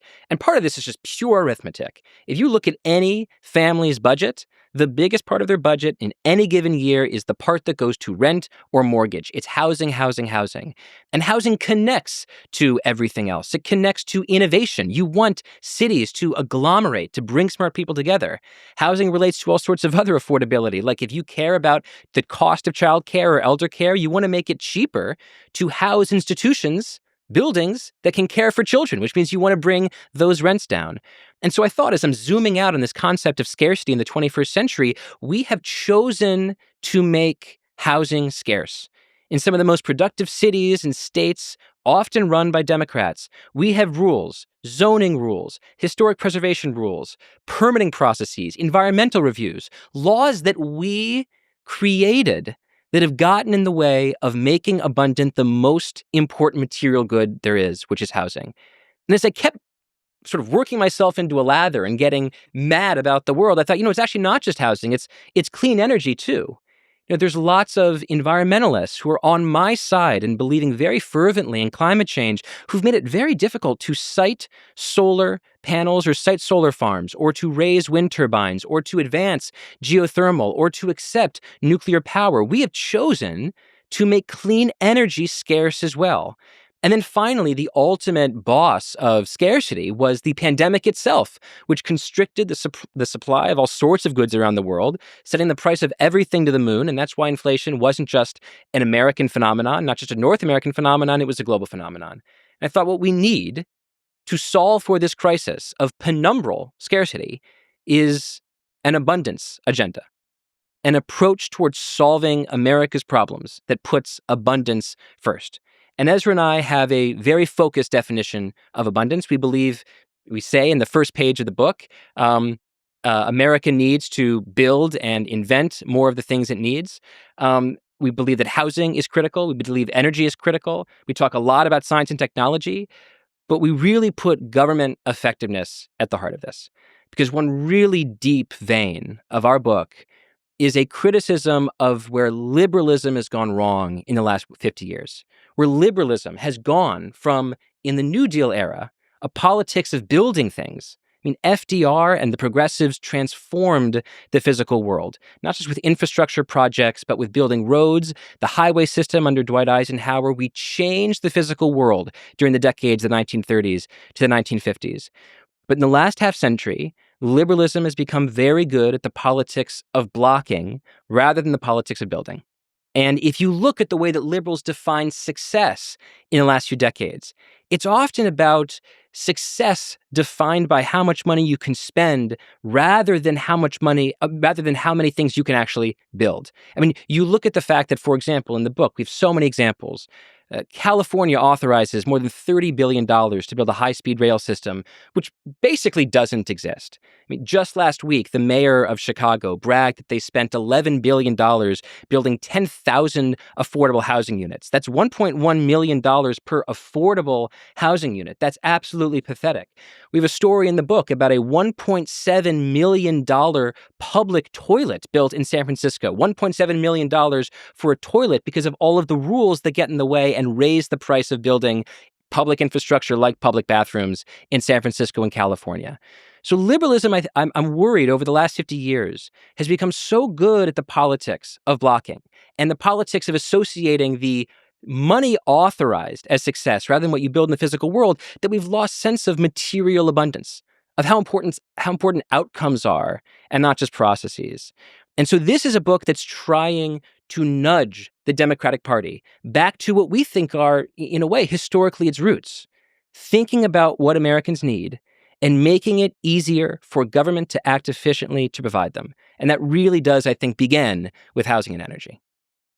Is there a tension between kind of the left, the progressive wealth redistribution kind of ideas with the idea of building that's primarily sort of getting out of the way and letting the market get the job done? Let's say two things on that. So one, we think there's a real tension between equality, redistribution, and constricting the supply of specifically housing. So housing, by the way, I would love to understand this. That's the big problem of our era. Housing and energy, I think, are the two most significant that we focus on in the book, right? Housing and clean energy. We don't have housing. We don't have enough clean energy. I would add things to that. Public infrastructure. We don't really focus that much on education, but we could, and we could talk about that. Immigration is probably there for me too, and we talk about that a little bit in the book. And we do talk a lot about how to pull innovation forward from the future. But when you ask about sort of redistribution, I really think this is an important point because there's a great new paper by David Schleicher, and I'm so sorry because I'm forgetting his co-author. They're law professors, though, and they talk about the victory of gentry law. We used to have a law that was very dynamic when it came to property and land. It was very different than how things were in Britain. And over time, sort of back half of the 20th century, we moved American law to be much more for what they call the gentry. We moved it much more towards protecting those who currently have things, right? And we do that through a million things, covenants and HOAs and all these sort of contracts we make people enter into so they can't even build on their own land. But one of the things that just happens when you constrict the supply of housing is that people who got in when the getting was good, it's a classic story in New York and LA and in SF. You bought a place in 1977 for $220,000 and now it's worth $2.7 million. And maybe you'll pass it on to your kids or you sell it. But the working class families can't afford to live there anymore, right? So that's not even a question of redistribution. Sometimes what you need in order to create the possibilities for opportunity and mobility is enough supply of the thing. At the same time, we don't think like that redistribution is the problem here. I'm pro redistribution. I'm pro more redistribution than we currently do. But to give one example, the way these can be great ways to go together, Derek tells in the book at some great length the story of Operation Warp Speed. And here you have in the mRNA vaccines, technology that was critically funded by public money, specifically DARPA at different points. Then hastened, after COVID, government through Operation Warp Speed under Donald Trump, really tried to clear out regulatory cruft, move these things really fast. But the demand on the side of the public for having funded so much of this, for having made so much possible, was that when these vaccines hit, they were going to be free. Maybe the most important medical advance of that entire era. And it wasn't going to be like Ozempic, say, where it's, $15,000 for a year of doses, right? It wasn't going to be only available to the richest people at the beginning. We were going to try to give it to everybody sorted by need to the best that we could, and it would be free. Now, you're not going to do that with everything, right? There are places for the price signal to actually function and where it can function to then bring on more supply later. And, there's all the Econ 101 stuff that we all know. But there are a lot of places where redistribution and supply increases go hand in hand. Another good example, I've done over the course of my career a huge amount of work on health insurance reform and universal health care. And let's say you got, Bernie Sanders had become president in 2016 and had swept in a huge Democratic majority, and they passed Bernie's single payer for all plan, which was, by the way, much more expansive than any existing single payer plan in the world, right? It covered much more than Canada's or the UK's or anybody else. If you had done that, what you would have needed immediately was a huge supply increase in healthcare because you would have had a huge demand increase. What happens if you make healthcare free? People are going to use more of it. If you make insurance much more widespread, people are going to go to the doctor more often. Well, if you don't have enough doctors, you don't have enough nurses, you don't have enough surgeons, you need more. We constrict the supply of all those things using residency rules, using nursing rules, immigration rules, who can practice as a nurse practitioner, what can a nurse practitioner actually do. You have to be attentive to the supply side, even if what you're doing is aggressive redistribution. Now, there are places where these things don't conflict. Like, I'd like to see a much expanded child tax credit, and I don't think that has a big supply side implication one way or the other. But on a lot of the things we're talking about, even if what you want to do, and it is often what we want to do more redistribution, if you're redistributing some kind of thing that gives you access to a good or a service, you need to expand the good or the service. We do rental vouchers. giving people rental vouchers in the San Francisco housing market, unless you build more housing, just creates something that our friends at the Niskanen Center call cost disease socialism, where you are increasing demand for a good at which you've constricted supply. If you do that, you're just going to drive the price up. To some degree, that's at least part of the story of higher education. We give people Pell Grants, we give people all kinds of subsidies for higher ed, but we have not done nearly enough to increase supply or regulate the way in which colleges just then pocket part of that money. And so they're building these fancy gyms and they're competing with each other, but they're not actually increasing the supply of slots. It's just certainly not the level we want them to. So there's a lot here where I think it scrambles traditional categories. You cannot do effective redistribution in ways that we would like to see them done, and many people on the left would like to see them done, if you're not taking supply of the thing that you're subsidizing seriously. If you think about it from a first principle standpoint, what if what you wanted to do was to bring American poverty as close to 0.0% as you possibly could? You got a bunch of smart people into a room. You said, what can we possibly do? In my opinion, the answer would include a lot of what are sometimes called demand-side policies, a lot of redistribution of income. The child tax credit, I think, would be essential. Expanding the earned income tax credit would be essential. Expanding cash welfare might be essential. Certainly redistributing income from the rich to the poor would be essential. These are demand-side policies. They're tax and spending policies. But if you only approach this subject through the demand side, you will utterly and categorically fail. Because like we said, housing is the biggest part of a typical family's budget. And if your only policy on housing is to increase housing vouchers without increasing the supply of housing, macroeconomically speaking, there's only one direction for housing prices to go, and it's straight up to the moon. You're not actually bringing housing prices down. You're just subsidizing a constricted market and therefore creating enormous inflation. You have to solve some of these problems on the supply side. And one of the conceptual scoops that Ezra and I are trying to work out for the left, for liberals in America, is to get people to ask the question, how do we solve this problem with supply? Housing is a crisis. How do we solve it with supply? Energy is a crisis. How do we solve it with supply? Medical innovation, scientific discovery is a massively interesting phenomenon. We don't even understand how it exists, really. Like, how do great discoveries actually happen? Is there a supply side policy for that as well? That's the question we're asking over and over in the book. So at the end of the day, demand side progressivism and what Ezra calls supply side progressivism really are peanut butter and chocolate. They are two flavors that go beautifully well together. But here's the problem that I think your question was putting your finger on. I think a lot of Americans don't believe that these things work together because what they see is a liberalism that just taxes and spends, and Americans don't see the benefits of that spending. The Biden administration authorized $42 billion to build rural broadband in America. Practically none of it was built. Authorized $7.5 billion to build EV charger stations in America. Practically none of it was built. How many tens of billions of dollars have been authorized to build high-speed rail in California? Practically none of it exists. You can't ride it. So the problem is when the reputation of a tax and spend liberal makes contact with the fact that people don't see the results in the physical world. Like, where's my money going? I have in my head something like this idea of what I call equinox liberalism, which is to say there's some forms of liberalism where it's very expensive, but you see what you're getting. Like when you spend $270 to go to Equinox for the month, right? It's a really expensive gym bill, but people who go there seem to love it. They're like, the equipment is always free. Everything is clean. I go into the locker room. There's a bunch of Kiehl's lotions to like put on my face after I shower. I am getting exactly what I'm paying for. Yes, I'll pay out the nose for a gym because I love seeing that money going to work. And in places like Sweden, Denmark, citizens seem very happy. They're paying much higher taxes than people are in America, but they're seeing where the money's going to work. The problem with a liberalism that blocks rather than builds is that people don't see the money going to work. All they see are the dollar signs being spent by government, and then they walk out of their house and they see collapsing infrastructure, and they see crime, and they see housing prices going to the moon. And so they think, wait, this social contract is broken down. You're asking for Equinox prices, but you're giving me a shit-ass gym, and that's unfair.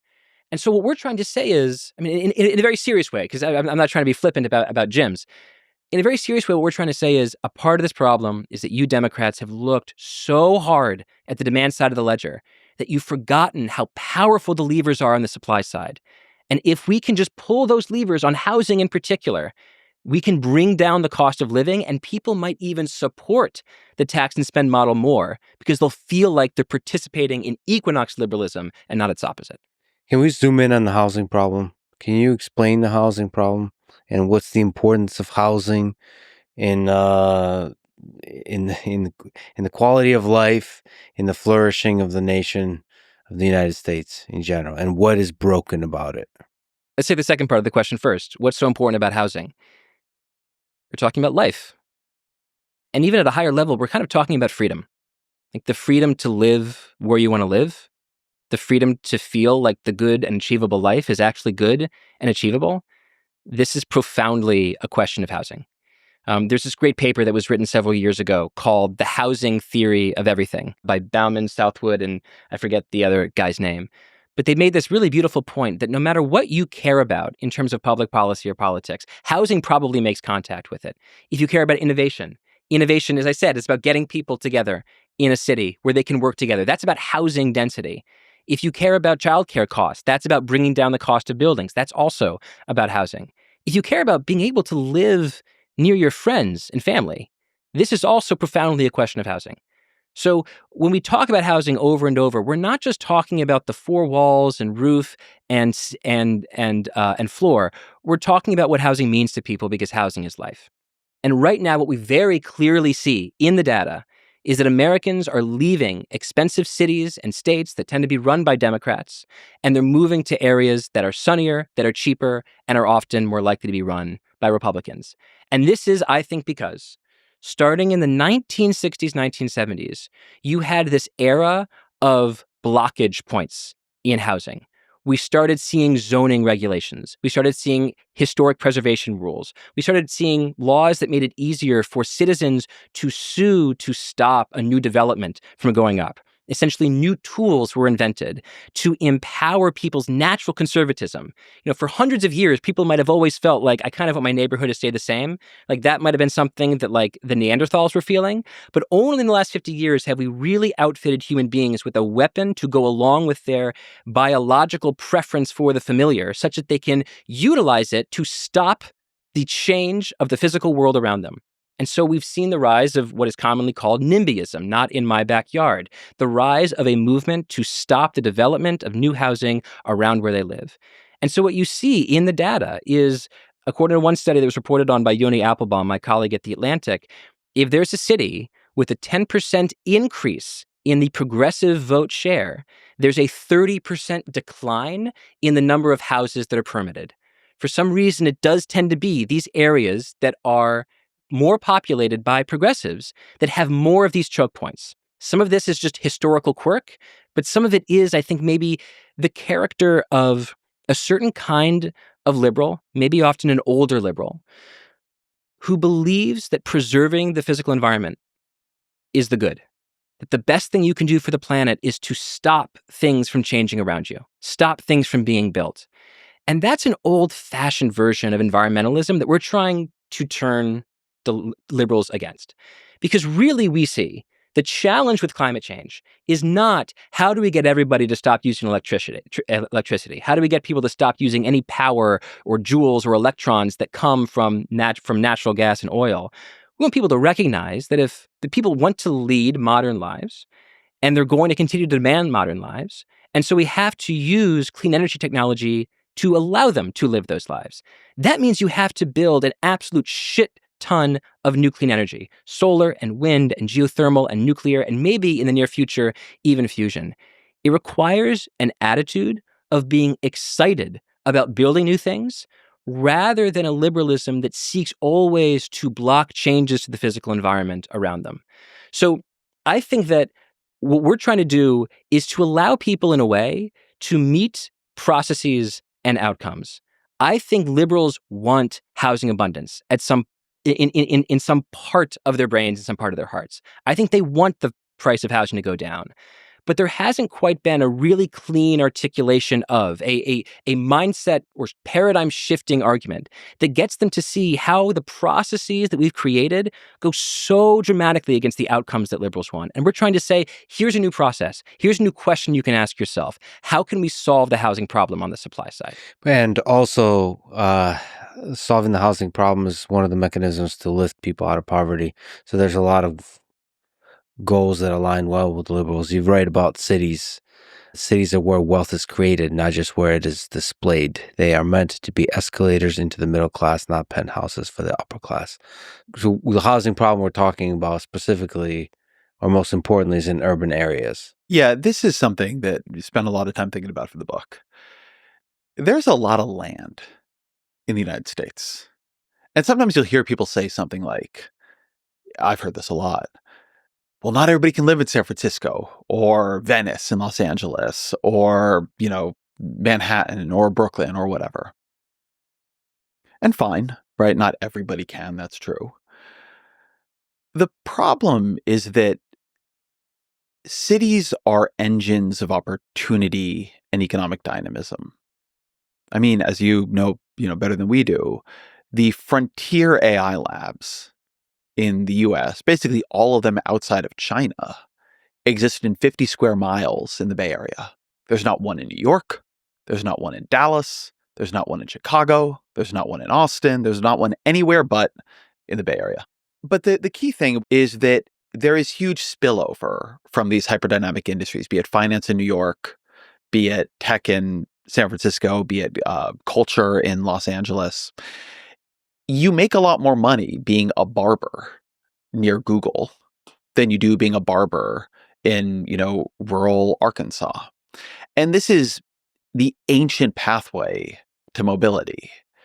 People who are poorer and work in the service sector, they move to richer areas where the productivity is higher, and thus the sort of money spreads around. And if you look at American mobility and opportunity over the 20th century, about a third, roughly, on some calculations, just comes from this people moving to richer areas. And if you look in like the last 20-ish years, 30-ish years, you see this extremely steady process of income convergence as people move towards richer areas begin to throw itself into reverse. Because it used to make sense for the janitor and the lawyer to move to New York City. But now it only makes sense for the lawyer to, and the janitor leaves. Because you can't support yourself and your family and live in a home and have a reasonable commute being a janitor working in Manhattan. Now, obviously, some people do it, and it's often very tough, and they live very far. It's very hard in San Francisco. You can't look at cities as, well, that's just where the rich people are. And that's a problem that many Democrats now have. I mean, Michael Bloomberg famously described New York City as a luxury good, and luxury goods cost luxury prices. And that's true in the sense that New York became a luxury good, but that's a problem. Like, that is a terrible problem and an inversion of what the city is. There's this famous advice, possibly apocryphally, from Horace Greeley, who's a kind of, early American newspaper publisher and political candidate. But he says, like, go west, young man, go west, right? The opportunity is out in the west where the lands are open. It's never been true, including for him. That guy moved from a rural area to New York City. And that's how he became famous. And he ran a newspaper, and he ran against Ulysses S. Grant in a presidential election. The cities are the frontier. The cities have always been the frontier, not of the land, but of the economy. Because the frontier of the economy is where ideas are produced. And ideas, even now, even in the age of remote work, are produced in the big cities where people live together. And they compete with each other, and they cooperate with each other. And so if you gate the cities, if you make it impossible for someone making $50,000 with 2 kids to live in the city, then what you've done is you've actually closed the American frontier. You have forced them into lower productivity places. Their children are less likely to grow up around, the sort of inventors in the cities. There's really amazing research from Ross Chetty and others, basically showing that kids, no matter what they are, no matter what income class they're in, they are likelier to grow up innovating and patenting in the innovations of the place around them. Right? Smart kids don't just grow up and innovate in anything. If they grew up in the Bay Area, they innovate in technology, as Steve Jobs did and Wozniak did, right? Because they just lived around those people. And that is true in many, many, many different things. And so when you gate the cities, housing is almost too small of a thing for what we're talking about. We're talking about if you can live next to economic opportunity. We are talking also about if you can put the people together who will create the next era of economic opportunity. Right now, the Bay Area is still in some ways drafting off the back when it was cheap. A lot of the people we're talking about who have made amazing things there, they started in the Bay Area when you could afford to live there. It wasn't always like this, and it wasn't that long ago that it wasn't like this. And now, fine, you can go there if you have money or you have a great job offer from Google or Apple or whomever. But over time, you need the ferment. I have like a personal interest in reading memoirs and noticing if the memoir is really a housing story. One of the ones I like about this, Moby, the electronic musician, his first memoir, which is great. It's a memoir of a certain era in New York. It's a housing story. He was just living next to a bunch of other musicians in cheap-ass housing. I just read Meet Me in the Bathroom by Lizzie Goodman, a sort of oral history of the aughts rock revival in New York City. A housing story. They could afford to live here, right? I've read a bunch of these in San Francisco too, where people just like, they're functionally squatting, right? Like the San Francisco ferment, its queerness, its openness and tolerance of new ideas.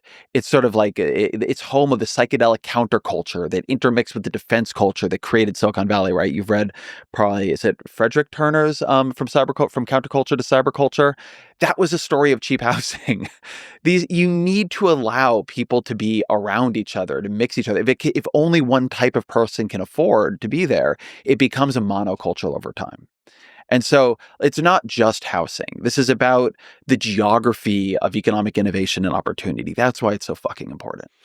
Yeah. I mean, that's so brilliantly put that, the economic dynamism and the intellectual dynamism that makes America, I think, the greatest nation on earth, is at the core housing story.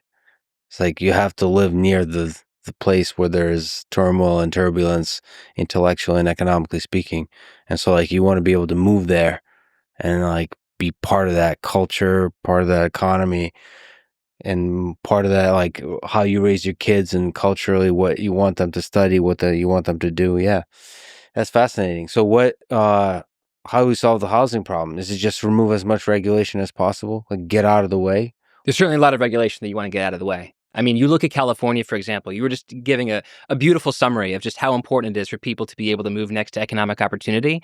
If you look at the number of houses that have been permitted in the state of California, over the last 40 years, it's basically just a squiggle line down. Yeah. Like the tragedy here, just to put a really fine point on it, is that the city wasn't gated by geography or by destiny. By technology. We know how to build apartment buildings. Yeah. Elijah Otis invented the elevator in like the 1850s. Mm-hmm. This is not exactly a breaking technology. We chose to do this. We wrote these laws. We people are filing these lawsuits. We judges are accepting these lawsuits and determining that this building can't be built. This is entirely self-inflicted, and it's why over and over again in this book, we call it a manufactured scarcity, which is like a little bit of a funny term. How do you manufacture the absence of something? No, a manufactured scarcity means you didn't have to do this. This is a human-made rule whose purposeful goal was to make it harder to add to the supply of something. And in this case, especially since the 1960s, we have made it purposefully difficult to add housing supply. And the outcome just followed the process. You see housing supply decline, often in the richest cities and these states that are governed too often by progressives. How do we undo it? Yes, a huge part of it exists at the layer of law. Right? California is already trying to change its laws, right? End single-family zoning, make it easier to add accessory dwelling units called ADUs. We're changing this at the level of law. But one thing I'm very fixated on is making sure that we also communicate to people that it has to be changed at the level of mindset and even at the level of political courage. Because here's like a model of what often happens. You're the mayor of some city, and you want to add a housing development of, let's say, 500 units, right? 500 apartment unit building is going to be set up by some developer. And there's a city council meeting to determine whether or not this apartment building is going to be built. Because of loss aversion, and because the people who tend to go to city council meetings are older and richer and homeowners, guess what the overwhelming volume of reaction is in those city council meetings? It's a lot of people who feel like they have something to lose, saying you cannot put up this building. You cannot add these apartments. It's going to ruin the character of the neighborhood. It's going to create traffic. It's going to be like an eyesore because I don't like buildings that are that tall. Any number of excuses can come out of like the Pez dispenser of excuses. You take care of one, there's going to be another that comes to the surface. And so what often happens is that these mayors or these people sitting on the city council will look out into this room of 50 people saying no, no, no, and they'll say, I'm going to represent the feedback that I see, and I'm going to vote no on the addition of this housing build, on the addition of these housing units, the addition of this apartment building. Where political courage comes into play is the ability to say, you know what? I want everyone here to know that I hear you. I'm listening to you and I represent you. And so I'm grateful that you showed up to the city council meeting. But for every one person here who says they see a benefit to adding a new apartment building, I know that there are 10,000 people in the city that didn't have the wealth or the knowledge to be here at this meeting. And they're going to benefit from more housing because that's going to bring down their housing costs. And I represent them as well. I don't just represent, you could say, the circle of care that I can see right now. I also represent the circle of voters that we can't see right now, who are in the city or who are in the state or might even want to move to the state but currently can't because housing prices are too high on account of housing supply being restricted. And so one thing we're trying to get liberals to have is a sense of political courage to stand up against this very visible NIMBYism and say, we represent interests that aren't necessarily visible at this city council meeting. We represent the larger interest of housing abundance. So we're going to always default to saying yes rather than default to saying no just because the people who happen to come to these meetings are NIMBYs. I want to add a wrinkle on regulation and deregulation. So we were talking about coding earlier. Who gets coded as right wing, who gets coded as left wing. Deregulation is a word that is highly coded as right wing. The right wing wants it to deregulate, right? They want the government to stop regulating the market. It's fine. In many cases, the government should deregulate parts of the market. In many cases, it should regulate parts of the market more. What we don't talk about enough is how much the government regulates the government and how badly it needs to deregulate the government. So I have many more left friends, and they'll come to me or they'll critique me and they'll say, this all is fine, but what we really need in this country is public housing, or it's been rebranded social housing. It's fine. Singapore, huge amount of social housing, right? They do a great job with it. One of the things we go into, and this book is a manifesto on some level, but something we really try to do is take you into the gritty, grimy, frustrating details of how policy plays out on the ground. What actually happens after a bill passes and why we get the outcomes we do. Because often it's like a bunch of decisions made after everybody stopped paying attention. So one of the things we pay some real attention to is the kind of housing that people on the left all agree on is affordable housing through government grants, right? The government says, oh, we're not just going to have market rate developers coming in building more luxury condos for the children of the upper class. We're going to build affordable housing for, people who should be in this city, but otherwise couldn't pay enough to be here. California. I can give you two different examples, but let's look at Los Angeles. I'm from outside LA, and they have something. I always forget if it's Measure H or Measure HHH, but California, LA voters pass a bond measure. About $1 billion, a little bit more, I think it was, to build affordable housing. 6 years later, when I'm writing about this, they have built a couple thousand units at an average cost of $600,000 to $700,000 a unit. So it's costing more to build housing under this affordable housing bond measure, which they have agreed to pay for, than it is to buy a home market rate in Denver. Denver's a nice place to live. So why? What had happened? Well, it turns out that when you trigger the public money in California, in various cities, these are city ordinances often, but not always, and you use these public grants and you cobble together the different grants you need to build an affordable housing complex, what you've done is layer onto yourself a huge number of rules that the market rate developers don't have to follow. You're either using union labor or paying prevailing wage. You're building to higher green building codes. Oftentimes, by the way, to get through the kind of planning board meetings that Derek is talking about, you've made a bunch of concessions on the design. Is there going to be parking in it? Security, things like that. You have to often agree to who's going to be in the home. So you're getting, there's a thing in the Measure H stuff where, well, they wanted it to not just be the taxpayer money. They also wanted nonprofit grants so the money would go further. So you're trying to get these other grants, but these grants are to house homeless veterans. So now to open the thing, you need to find these homeless veterans. You need to go through extra disability accessibility reviews. And of course, we all want these things to be accessible, but they already had to comply with the American Disability Act. But now you're doing another Disability Act review in the city. And they come in, they say, well, your doors are a little bit not as wide as we think. So you got to make all your doors 3 inches wider before you can open up. And that adds time and that adds cost. You have these subcontractor rules, right? This is now, I'm using an example from San Francisco, but you had a preference initially for minority-based subcontractors. That became illegal. It became small businesses, but that meant it had a preference against the bigger contractors who are more efficient at building housing. In order to use public money, and then very much in order to build public housing directly, it ends up being more expensive and slower than market rate. And that is a choice. We do not have to try to solve every problem in society through an individual housing project. Building affordable housing is hard enough. It's not impossible, but it's difficult to do. You do have to talk with the neighbors, right? It's never going to be trivial to build 500 unit apartment building, but instead we layer on all these external and additional agenda items. I call this everything bagel liberalism because, you sprinkle just enough on the bagel and it's great. But if you saw everything everywhere all at once, you put everything on the everything bagel and it becomes a black hole from which nothing can escape. And so the need to deregulate government, right? Why I saw some of Elon Musk's marathon appearance on your show, and he talks about high-speed rail in California. And the thing he says there, that it's functionally illegal to build high-speed rail in California. I got 100 disagreements with Elon Musk right now. That's not one of them. It's functionally illegal to build high-speed rail in California. I went out, I toured the high-speed rail. I've done a lot of reporting on that. You can't build it affordably. You just can't on time. They have no way to get the money to build the rest of it. It's not going to happen. And it's not going to happen not because you can't build high-speed rail.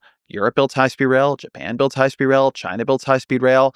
And it's not because of the private market, we'll only build luxury high-speed rail. It's because we have so heavily regulated a public project that you can't finish it. And you definitely can't bring it in on time and affordably. And so I really would like to uncode deregulation because there's places where I would like to regulate more. I don't want you to be able to build a coal-fired power plant in America. I just don't want it to be possible. I think it's bad. But I do want it to be possible to build high-speed rail and affordable housing, including through the public market. And one thing my friends on the left, I think, really underrate is how hard they've made it for the government to act.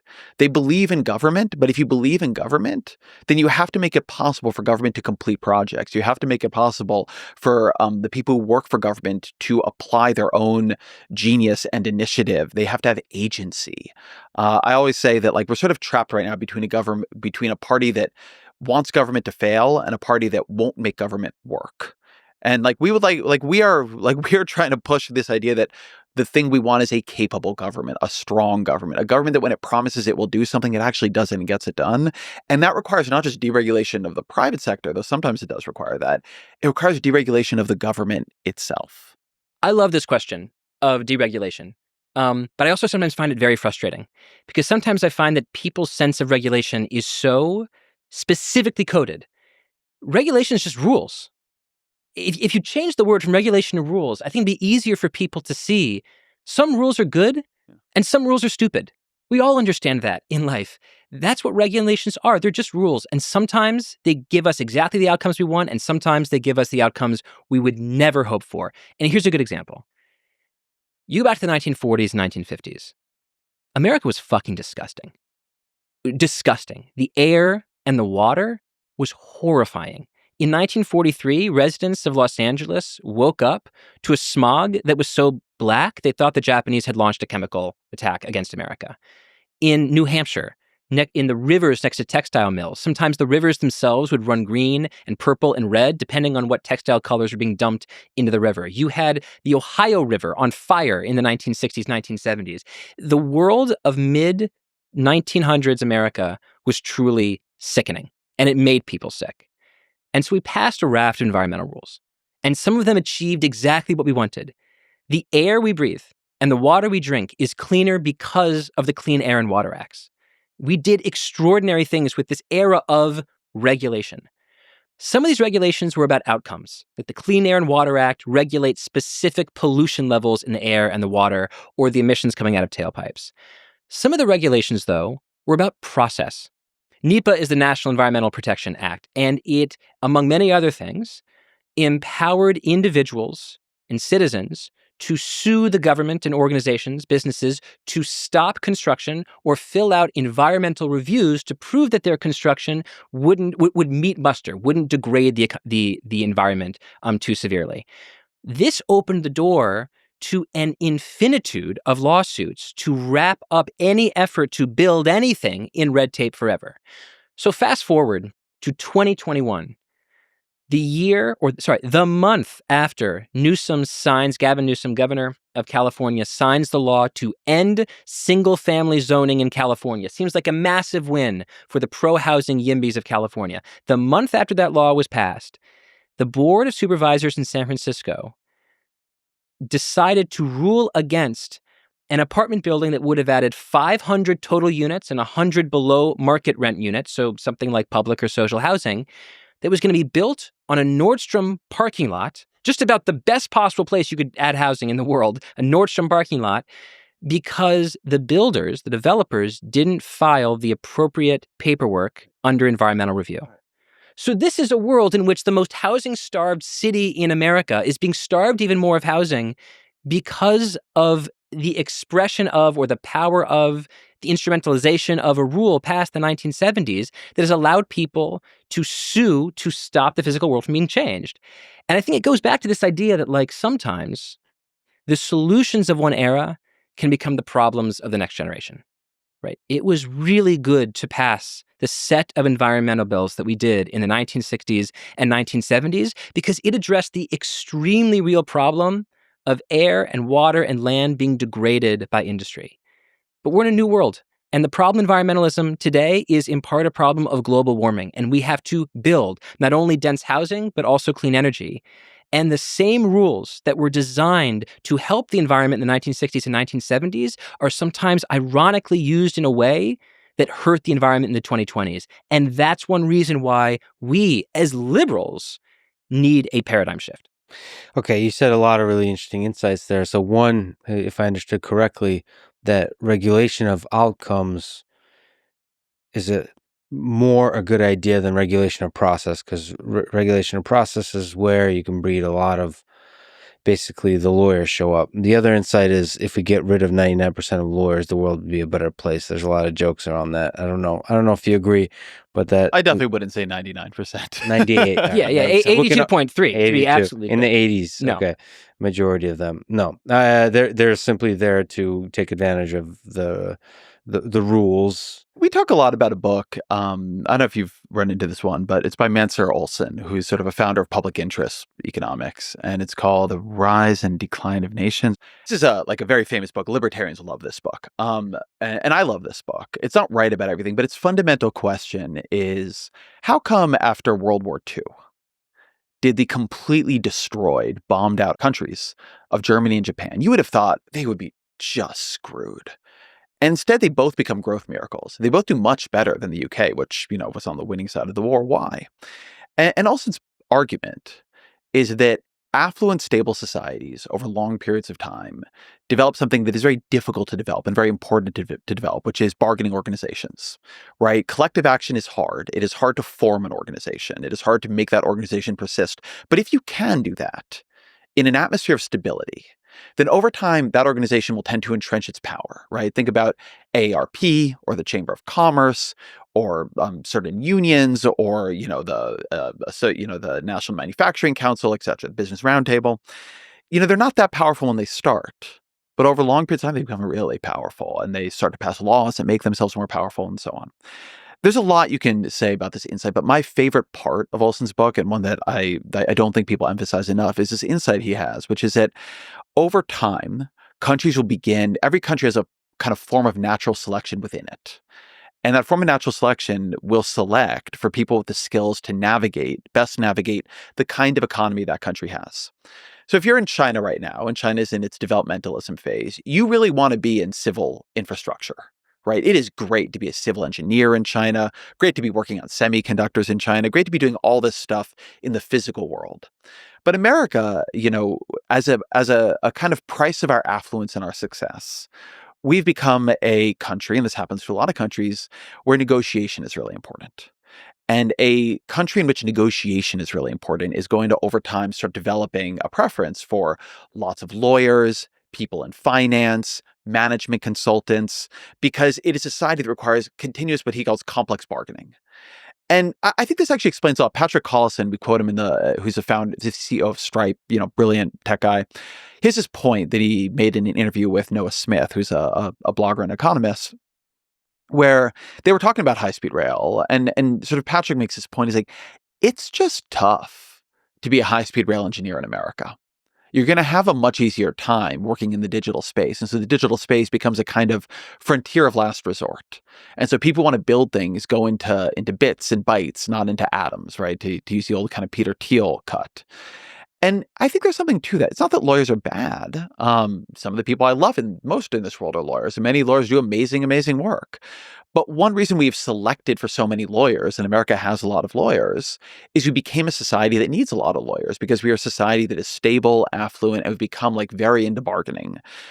Donald Trump is a real estate developer. That's a relational business. The way real estate development works in this country, the reason you don't have all that many huge firms building housing in many, many states simultaneously is it requires a lot of relationships in the individual city you're in.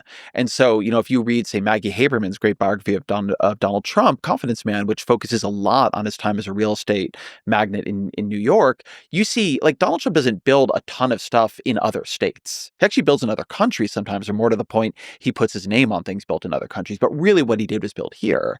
And he built here through his relationships with the New York political system. And so over time, societies that make building and construction and creation something that is the output of negotiations rather than very clear standards and rules where if you've done it, you can just do it. You get a lot of lawyers, you get a lot of management consultants, you get a lot of finance people because that's what society is selecting for. That's what you've made it possible to have agency and freedom in. That's what you need to do to do big things. This is coming from Nick Bagley, who's a University of Michigan law professor, but between Walter Mondale and Tim Walz, there's not a single person on a Democratic presidential ticket who didn't go to law school, not one.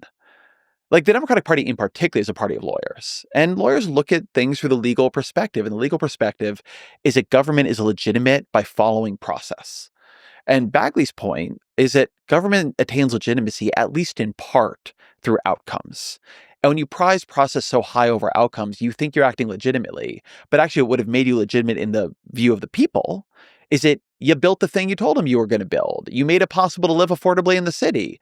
And so you have this sort of movement then over time to populist strongmen who say, I alone can fix it, because they've kind of given up on this procedural liberalism. That didn't deliver for them. So you keep telling them, we're the ones who know how to run government, and they don't see it. And eventually somebody else comes and says, I'm going to bust through the walls of this thing like the Kool-Aid man. And they win. So speaking of the Kool-Aid man, I see what you're about to do. Yeah, I'm so transparent. It makes me think I'm a robot built in a lab somewhere. Sam Altman once said to me, he said, well, aren't you just a reinforcement learning system with energy running through it? Yeah. It's I'd like to think not, but maybe. So on the Kool-Aid man, I was wondering if you could maybe steel man the case for and against Elon Musk and DOGE, because you mentioned all of these regulations, all of this complexities that get in the way of building. It seems like a bold human like Elon is required to break through the regulation. Put that on one side, and the other side, I read somewhere that abundance is kind of the anti-DOGE. So, which to me, it seems like there is conflicting ideas, but there's also alignment. So maybe can we break all that? I think the steel man is very easy to make here. Department of Government Efficiency. That sounds like an organization that's needed if government is inefficient. And one of the themes of our book is just how inefficient government can be. Not only at building houses, building energy, often at achieving its own ends. building high-speed rail when it wants to build high-speed rail, adding affordable housing units when it wants to add affordable housing units. I love Ezra's line that we don't just need to think about, deregulating the market. We need to think about deregulating government itself, getting the rules out of the way that keep government from achieving the democratic outcomes that it's trying to achieve. This is a world in which a department of government efficiency is a godsend. We should be absolutely obsessed with making government work well, especially if we're going to be the kind of liberals who believe that government is important in the first place. So that, to me, is the sort of pillbox version of a steel case for a Department of Government efficiency. Wait, before you do the anti-case, can I offer a different Steelman? Please.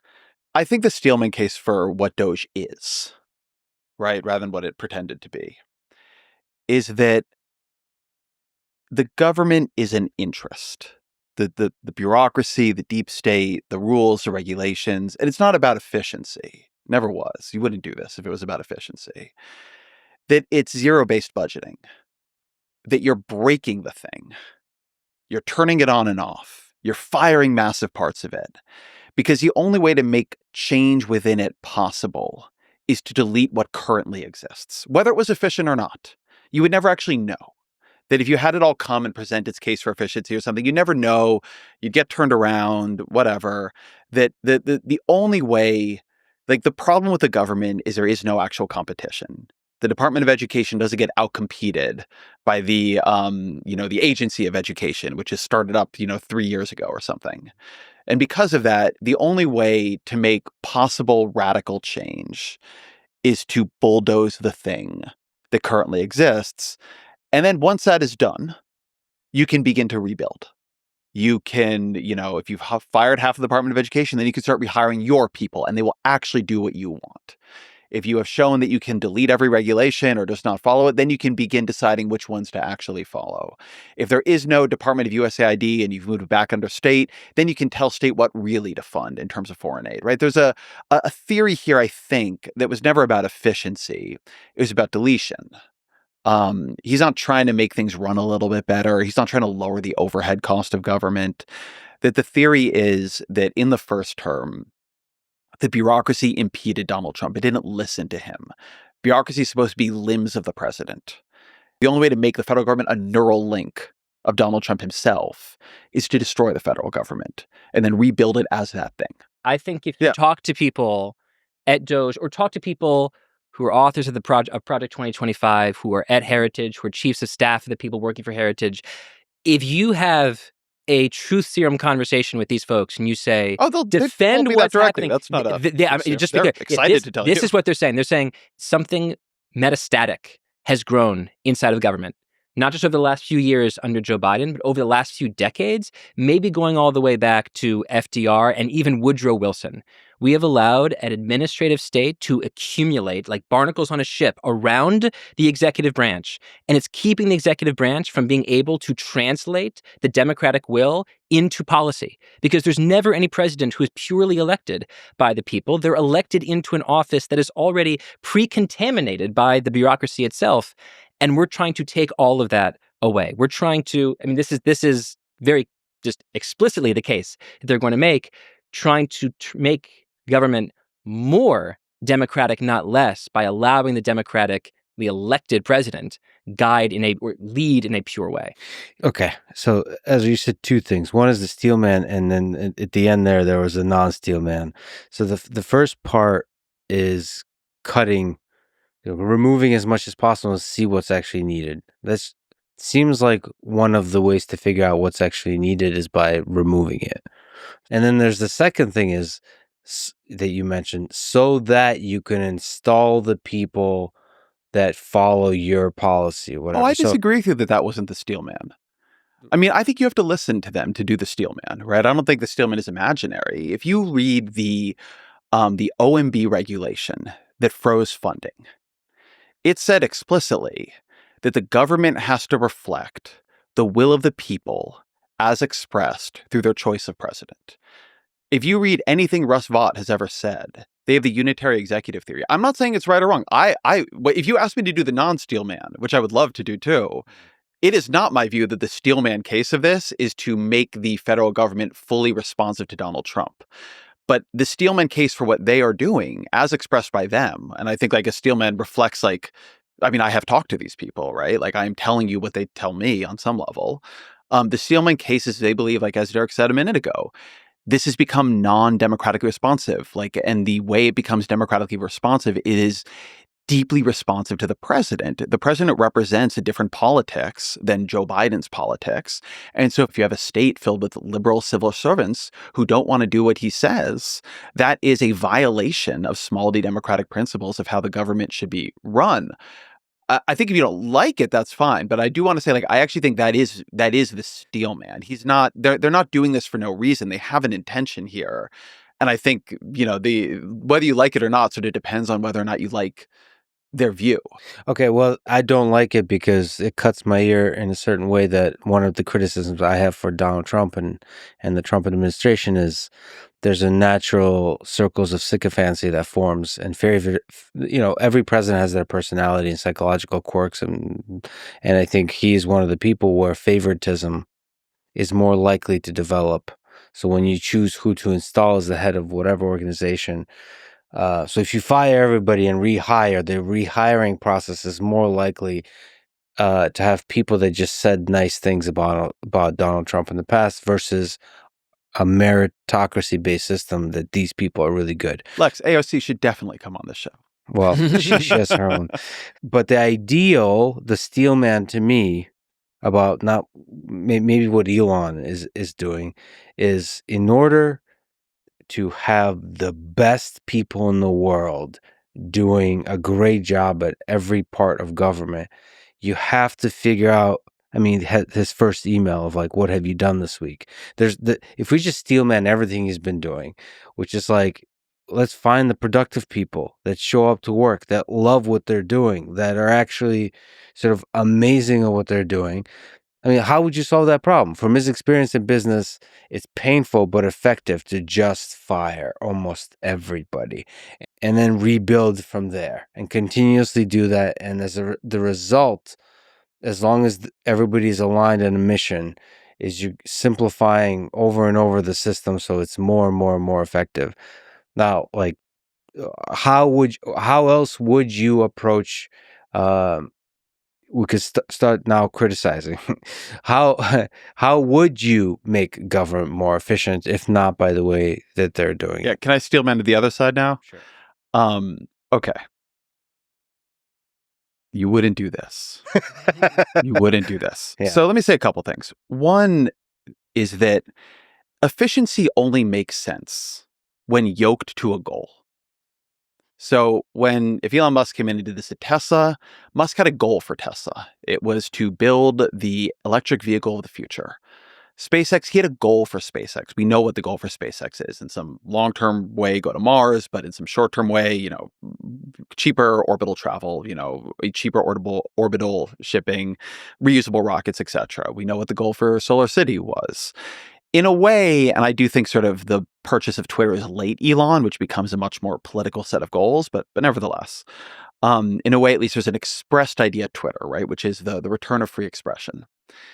I think it's really important if you are steel manning or any kind of manning is really asking and like listening to what people are saying their goal is, because efficiency does not exist in a vacuum, right?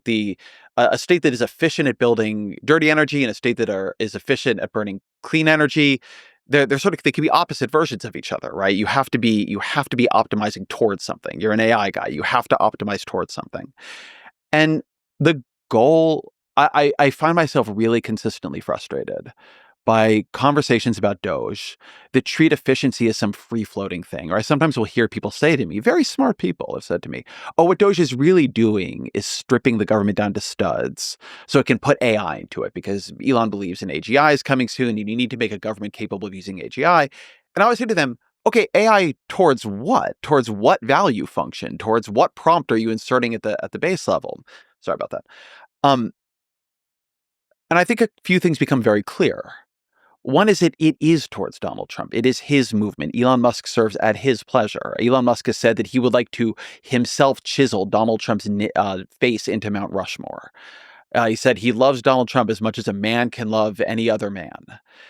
He believes in Trump, right? I think you have to take him at his word. Or maybe you think he's very cynical and he's saying all that to curry favor in a sycophantic way with Trump. But at some point, Elon Musk does not serve with any kind of independence. If Trump says your power is gone, his power is gone. He's functionally an outside advisor to the government.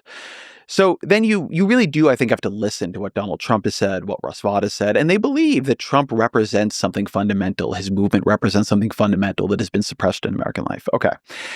I think if you were doing something, the best cases I've seen for Elon are a zero-based budgeting case. You're trying to break everything down to studs, and then it needs to re-justify itself. He did this at Twitter. The engineers had to come in and justify to his people what they were actually doing. But that wasn't how those emails worked. We all know this, right? He doesn't have a staff capable of seriously working through and then following up on emails from some million government employees about what they did that week and then really checking, well, did they do it well? Like, was the thing accomplished, right? Like, that's not how you do that. Like, what, he's got 50 people at DOGE? Nothing. If you want to do zero-based budgeting, it has to be against a criteria. So coming in and gutting USAID, some of the things USAID does are just extraordinary, right? PEPFAR. Nobody anywhere thought PEPFAR was not an efficient program. PEPFAR is maybe the highest value thing that we have ever done in the U.S. government to save human life through foreign aid. I mean, just bluntly, it's a George W. Bush program. It saved a generation of people from dying of HIV/AIDS. They just turned it off, and they didn't have somebody come in and justify the PEPFAR funding. They just turned it off, as they turned all these different things off and have never given people a serious effort to come back in and say, this is what we do. They just fired half of the people at DOE.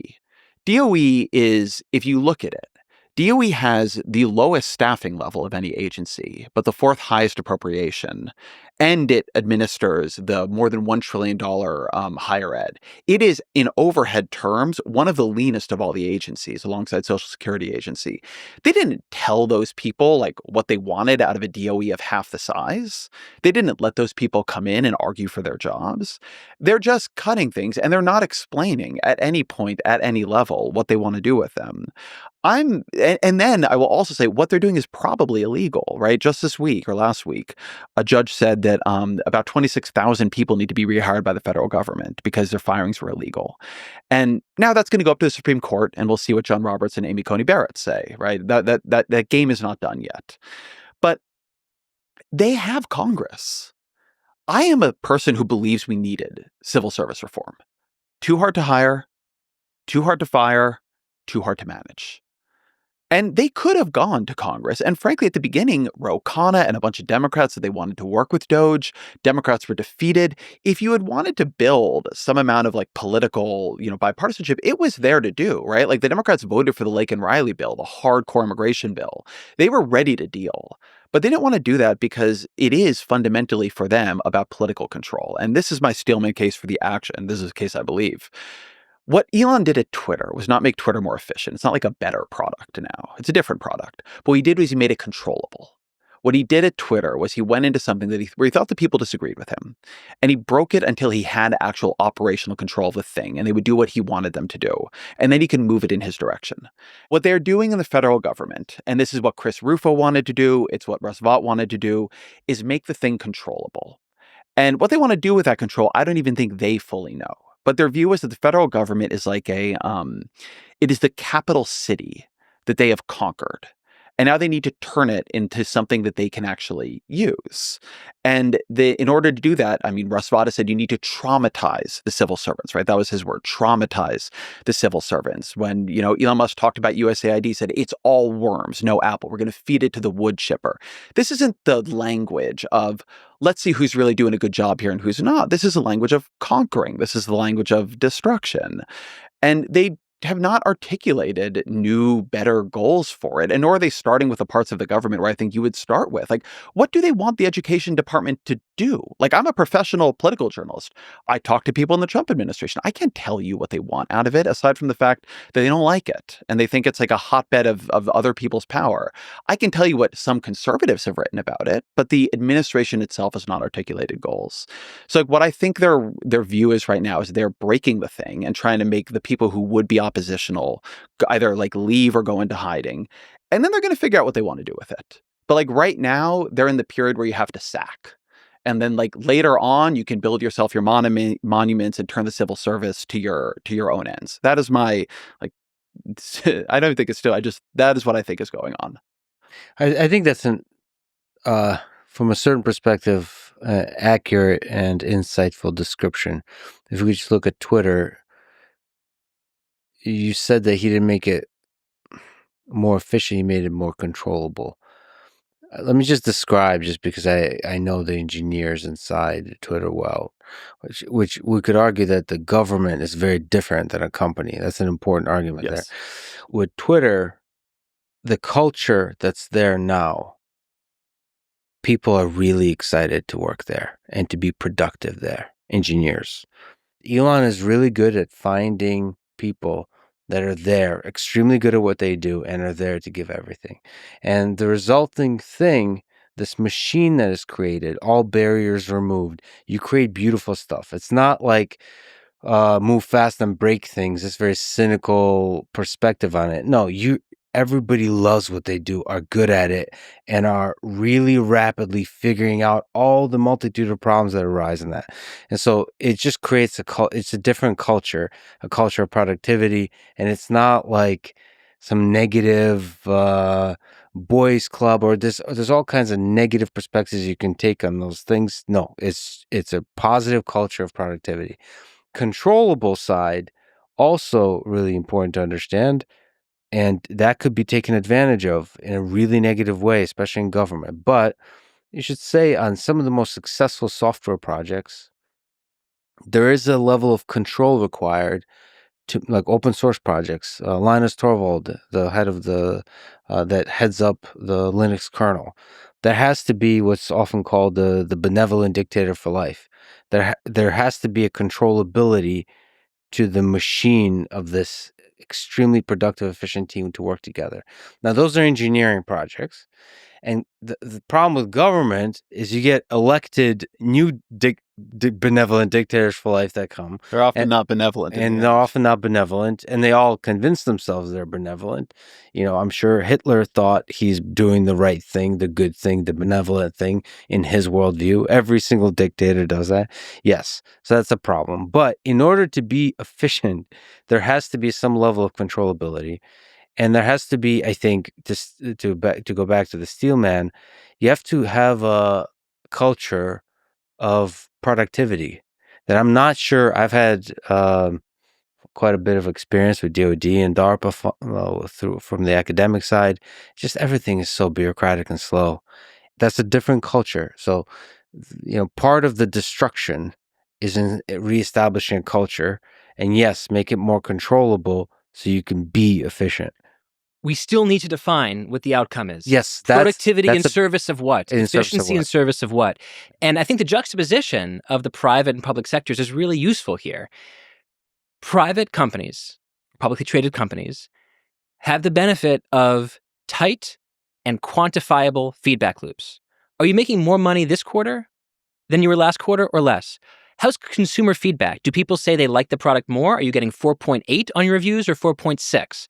The feedback loops are very quantifiable, and they're also very, very quick. You know exactly when you're doing a good and bad job, and so the KPIs are so cleanly drawn that people are aligned in their sense of we are moving forward or moving back, right? I don't think government has done this at all under DOGE. In fact, I think in some ways, goals that you could clearly identify as being good are being torn down.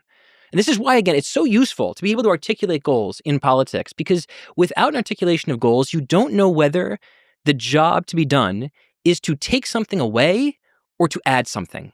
And right now, the answer from DOGE is to take away, subtract everything, break down to studs, as Ezra said. But let's take a really, really concrete example here. The FDA, right? DOGE just laid off dozens of probationary employees, so upwardly mobile, recently hired, often very young, nicely credentialed employees at the FDA as a part of its slashing of the federal workforce. One of the big problems of the FDA is slow approval of phase 3 clinical trial drugs.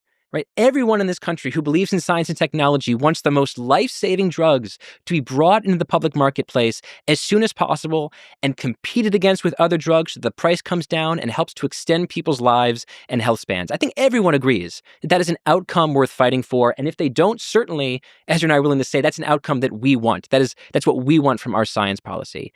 What happens if you cut probationary employees at the FDA?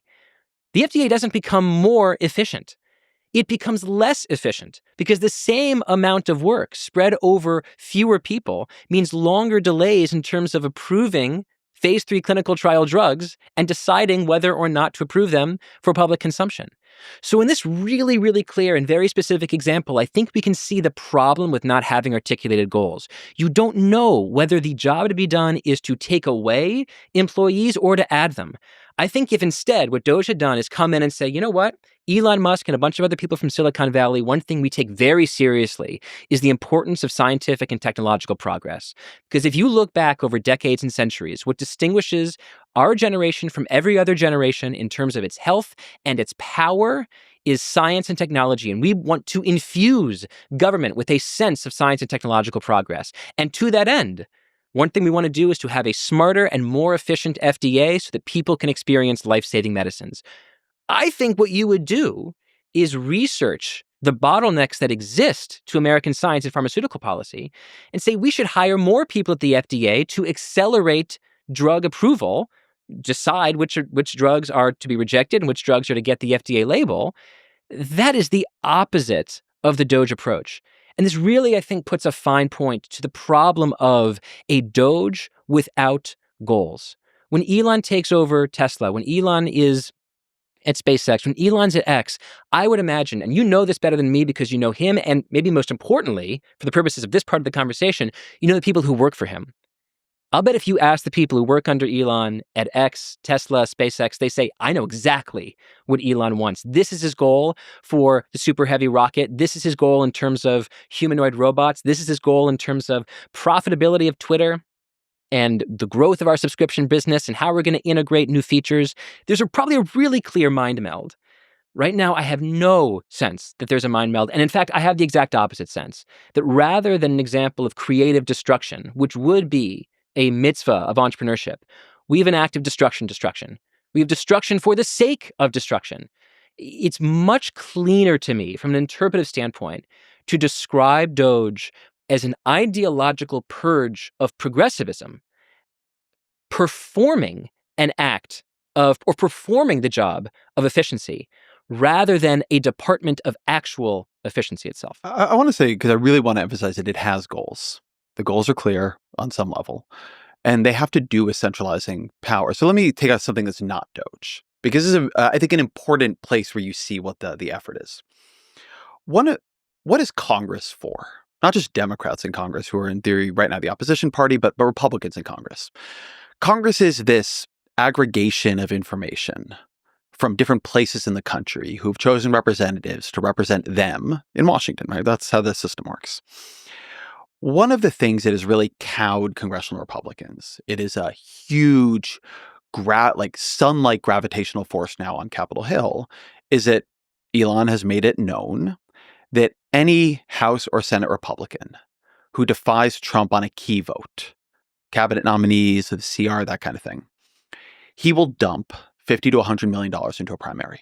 It's no money at all for him. It's lethal for them, right? This is well known. He has said this personally to some of them, right? It's been well reported. This is probably why Jody Ernst voted for Pete Hegseth.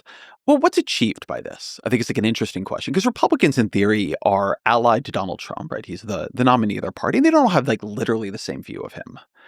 But I think you might say from one perspective, there is a value in the system in there being checks and balances. There's a value in the system having to absorb other kinds of information. Now, we already don't have the checks and balances we once had or thought we would have in this country, because we have nationalized political parties instead of, branches of government that sort of compete, with ambition checking ambition. And I've done whole shows on this, and we can talk about that if we want. But we do have political parties, and political parties are themselves institutions that aggregate different kinds of information in order to try to come to some outcome that is a better outcome because more information is surfaced. I think Donald Trump would be in a stronger position for him if Senate Republicans could have done what they actually wanted to do and not confirm RFK Jr., not confirm Tulsi Gabbard, not confirm Pete Hegseth, not confirm Kash Patel and Don Bongino, right? That's actually a huge amount of risk the Trump administration has taken on. If they had named a sort of normal figure to HHS, and then there's a measles outbreak, well, measles outbreaks are tough. Like, that's a hard thing. If you name RFK Jr. and there's a huge measles outbreak, you're really going to get blamed for that because people are ready to blame you. If there is a domestic terror attack after you've put Kash Patel, who's quite unqualified, in charge of the FBI, and they've sort of launched a war internally against the FBI, which they see as a hotbed of anti-Trump sentiment, and the FBI in the sort of internal chaos misses some things, and you have deaths on American soil, that's a huge amount of risk you've taken on. I mean, the guy they fired, Chris Wray, he was Trump's appointee. It wasn't some Democrat. Trump named him in his first term. But Elon, right, what he did here was he created a kind of Death Star of primary money. And he has said that, like, if you cross Trump in Congress, even as a Republican, you're done. Like, between Trump's control of attention and loyalty and my ability to outspend you, like, you're toast. I think what that reveals is that what he wants is for power to be centralized under Trump. We've been talking about the bureaucracy, but he also wants it to be true in Congress. I am not a Donald Trump fan, but obviously other people are Donald Trump fans, right? Obviously, I think at this point, Elon Musk is a Donald Trump fan, but much of the country thinks this guy is great. And I think we should take what they are doing at word and deed. The point of Donald Trump is that Donald Trump is right about things. We should give him power and he should use that power. My sense is you have some mixed feelings about him, but not everybody does. And this sort of very consistent application of authority across the people he's named. J.D. Vance, the difference between Mike Pence and J.D. Vance is J.D. Vance said explicitly in the whole run-up to the vice presidential sweepstakes that his view of what went wrong in the first administration is between the bureaucracy and the staff, too many people were trying to inhibit Donald Trump. And that what he would do is tell Trump that, like, he's got to get rid of these generals and he's got to get people who will do what Trump actually said. The view of Trump's fans, the view of his allies, is that the first term didn't go well enough because they had too much opposition from Republicans in Congress who talked Trump into things they shouldn't have talked him into, and too much opposition from the civil service and even from Trump's own staff. I think a very simple heuristic of why these terms are so different is that the most important member of the Trump family, Trump aside, in the first term was Jared Kushner and maybe Ivanka. And the most important member of the family in the second is Donald Trump Jr., right?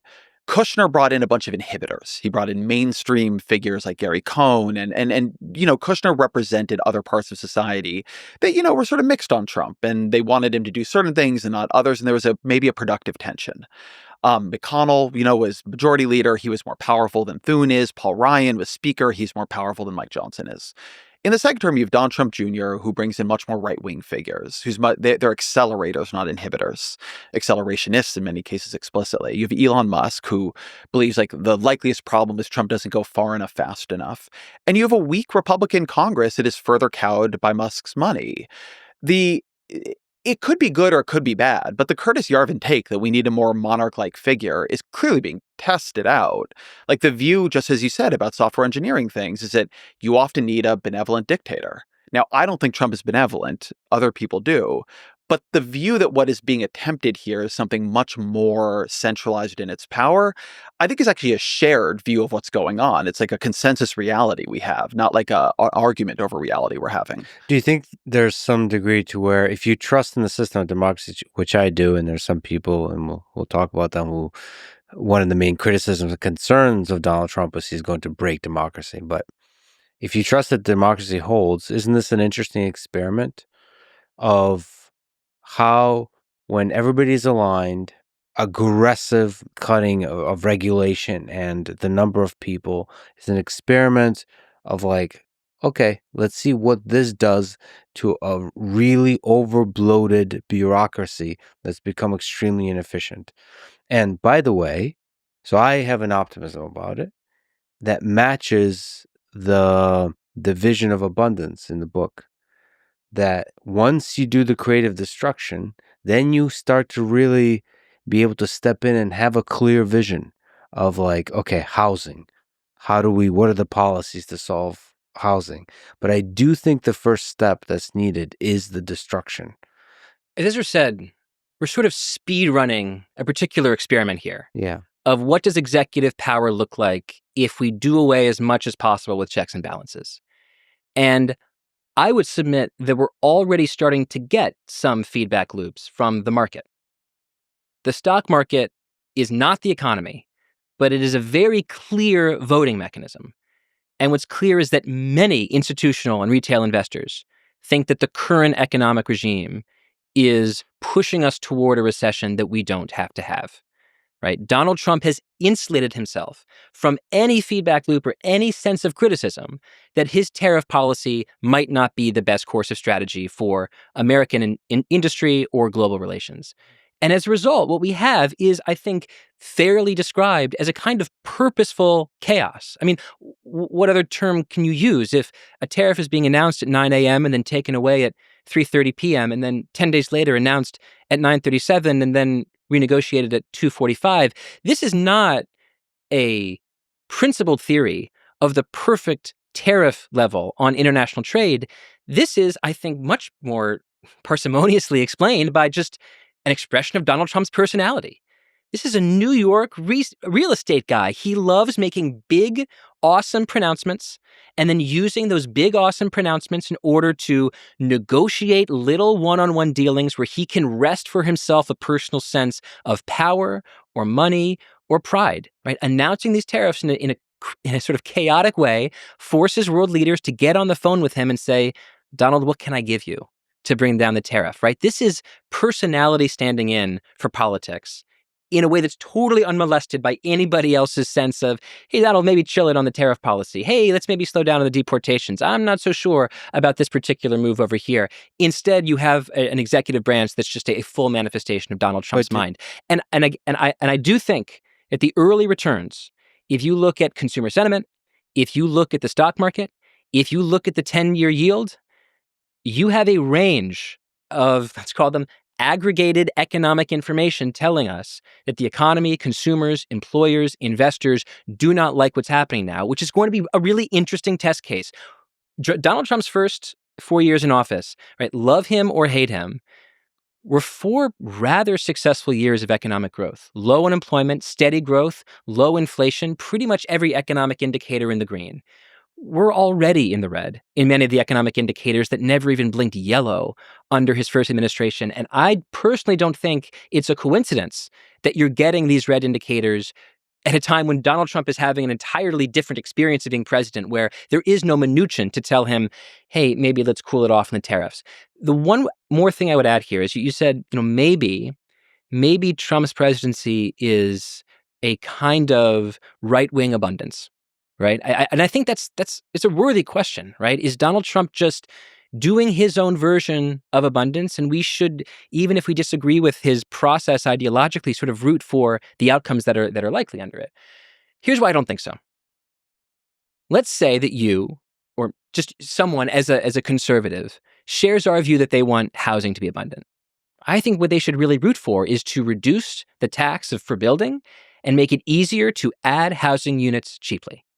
Well, houses are made out of materials. 2 of the most important materials in home building are soft lumber and drywall. Soft lumber we import from Canada.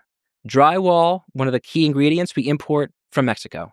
One of the first things that's going to happen if you raise a 25% tariff on lumber from Canada and drywall from Mexico is that the cost of housing is going to go straight up. And this isn't my personal opinion. This was a March 7th memo sent by the National Association of Home Builders, essentially in a kind of controlled panic saying, please don't do a tariff policy like this. You're going to screw over home builders, even though, ironically, you, Donald Trump, were elected by Biden to Trump voters who were mad about the price of housing. So I am not, in the moment, optimistic that his centralizing style is going to be economically useful for Americans, whatever their interests. My sense of the early feedback and of the early returns is that he, in fact, does not have a very clear and beneficial economic agenda. He has a personal agenda. He likes taking phone calls from international leaders and working out little deals with them. I don't think that's in the larger interest of economic growth. And certainly I don't think it's in the specific interest of reducing housing prices. Okay, there's a lot to say there. So, first of all, can we separate the sort of abundance and DOGE, those efforts, from tariffs? Because I don't know who agrees with the tariffs. Tariffs don't make sense to me economically. Maybe you can explain who agrees or likes the tariffs on the right or the left But or do you anybody. see my point that Well, that point also, to comment on it, I mean, one of the mechanisms by which bureaucracy forms is a kind of polite civility and a structure and a process. There is a argument to be made, and I'm not saying Donald Trump is that person, but there's some qualities there of picking up the phone and calling Putin. That goes against all the process. Some of the most successful peace negotiations throughout history broke process. It's I just spoke with Narendra Modi. There's a process. You're not supposed to meet with Pakistan or whatever for India. You just screw it. I'm going to go to a Pakistan wedding of a high up official. I'm going to do these things that are very Trumpian. Break the rules. Okay. Now that, in a perfect world, some of that is good, matched with principled policy that's surrounded by a large number of experts that actually understand that policy. Okay, I can criticize Trump all day, but I'm just saying that there's some degree to the picking up the phone and talking to leaders and playing in the morning say one thing, in the evening another, that could be part of a principled chaos. I think the important part of madman theory is that you're not actually a madman. You just got to convince people you are. Yes. Look, I don't think I am in agreement that we should talk to everybody. People, I don't know how many people followed the 2008 election closely who are watching this. There's a big fight in that election between Clinton and Obama about should you negotiate with your enemies. And Obama's view is we should talk to anybody. And Clinton's view was more nuanced than that, right? Certainly we shouldn't at this juncture. And during his presidency, Obama did a deal with Iran on the nuclear question. He negotiated with Cuba, right? He had very direct negotiations with Russia. He did it, importantly, unlike Donald Trump, without alienating all of our traditional allies. One of the things that I think is important to say about Trump is that the difference between Trump and, say, Biden, or Trump and Obama, is not that Trump will negotiate with Putin and Obama wouldn't. It's that Trump is realigning our alliances. He doesn't really seem to want to negotiate with the Europeans, or at least he wants to do it from a more hostile position. He wants to make Canada the 51st state, not treat it as a longtime ally. The thing here is not that Trump is negotiating with our perceived enemies. These are his perceived allies, and he's turning our traditional allies into perceived enemies. So with him, I think it's important. Like, I am very much on the view of you talk to everybody. And it was my view going back, for some years that it was clear that the Biden administration needed to be pushing for negotiations over Ukraine. There was not going to be some end game here where Ukraine got all of its territory back. But, I don't think it is reasonable to look at what he is doing and say that is the norm that he has broken. The idea that we should have negotiations. I mean, many different presidents have done many surprising things, and he's rolled back a bunch of those things. Republicans have been very unfriendly to the opening that began with Cuba, right? And that was like a big deal in American foreign policy, something Obama did against very heavy criticism, something that cost him and cost Democrats in Florida and among Cuban voters in the following election. So I just don't think that that's that unusual of a thing with Trump. I also just want to say with the tariffs, you sort of wanted to cut the tariffs off from DOGE and cut the tariffs off from this broader agenda. And one reason I don't is that I think the way to understand tariffs, look, you can be accomplishing many different things with tariffs. One thing, which was a theory that you heard from some people around Trump and sort of fit what he said on the campaign trail, which was Trump's position on the campaign trail, was that he was going to lay down 10 to 20% tariffs on all imported goods and 65% tariffs on imported goods from China.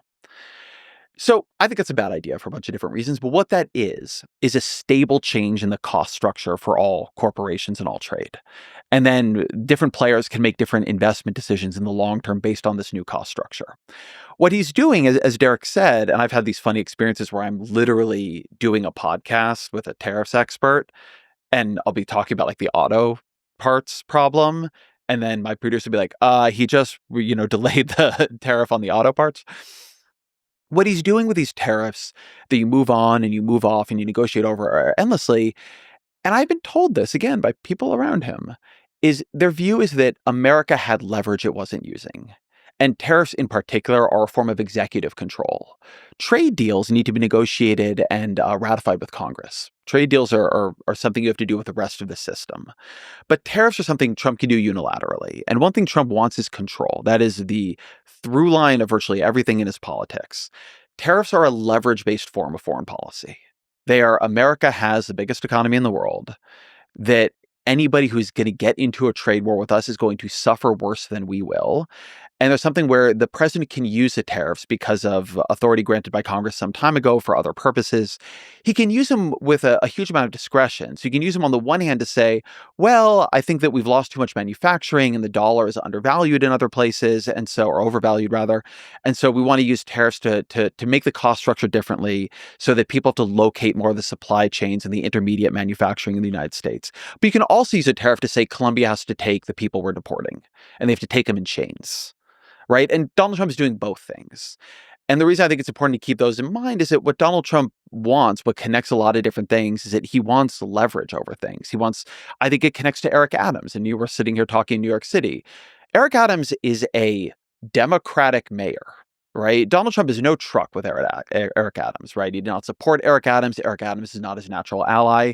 But what he had over Eric Adams, he realized was leverage, that he could get the cases off of Eric Adams and then get Eric Adams in his pocket. So Donald Trump stepped in to save the corrupt Democratic mayor of New York City, not because they have a deep ideological alliance, but because then Donald Trump would have power over New York City and its policy that he wouldn't otherwise have. The thing that connects Trump is a very old school politician. He's very relational. He's very 19th century. He's looking for the angle. He's very zero sum. He's looking for things that give him power. DOGE is a way of getting power over the bureaucracy. Tariffs are a way of getting power over the international financial system and foreign policy and breaking sort of traditional alliances. Maybe in his mind, even getting Canada to become the 51st state, maybe getting Mexico to change its immigration policy, trying to weaponize the Justice Department against Eric Adams is a way of getting power over a Democratic mayor. Some of what they're doing with grants and money is a way of getting power over sort of other institutions in American life. Again, you could think it's bad or you could think it's good, but it is coherent, right? I think it's bad, but it is coherent. And the people who think it's good for Trump to have power. Again, with the Eric Adams thing, they were very explicit about this, right? They said that it is worthwhile for the president to negotiate over his policy objectives and to trade things to get his policy objectives more fully carried out. And so Eric Adams went from saying New York City would be a sanctuary city to they'd aggressively carry out deportations. You can think that kind of transactionalism is fine. I think in this case, given that it's about corruption, it wasn't. But the idea, Trump's idea, that the problem is that the president doesn't wield enough power here the way he does in Russia, the way he might in India, the way he might in China. Trump has spoken very openly of envying some of the powers these other people have. I think it's a consistent governing philosophy that needs to be taken as that, right? I think sometimes you describe one of the difficulties Trump poses is sometimes if you just describe what he's doing, I think quite neutrally, people say, oh, you're criticizing him, you're anti-Trump. But I'm just describing what he's doing. You can think it's good or it's bad, but like the fact that he wants to arrogate power and find points of leverage, and tariffs are one, what he's doing through DOGE is another, what he did with the DOJ is another. It's all very consistent. The question is really then just whether or not what your normative view is on Trump having that much power. Yeah, I have a question about DOGE, but before that, I'll just say that I don't think Donald Trump should have that much power because I think to this day, my biggest criticism and concern is that he is a person that denied the results of the election. And so I'm unwilling, I like George Washington. I like people that have the skill, the ability, the track record to walk away from power. And a person who's unwilling to accept reality and is willing to bend reality to maintain a grip on power, even if what they're trying to do is really good, maybe making a government more efficient, makes me very concerned.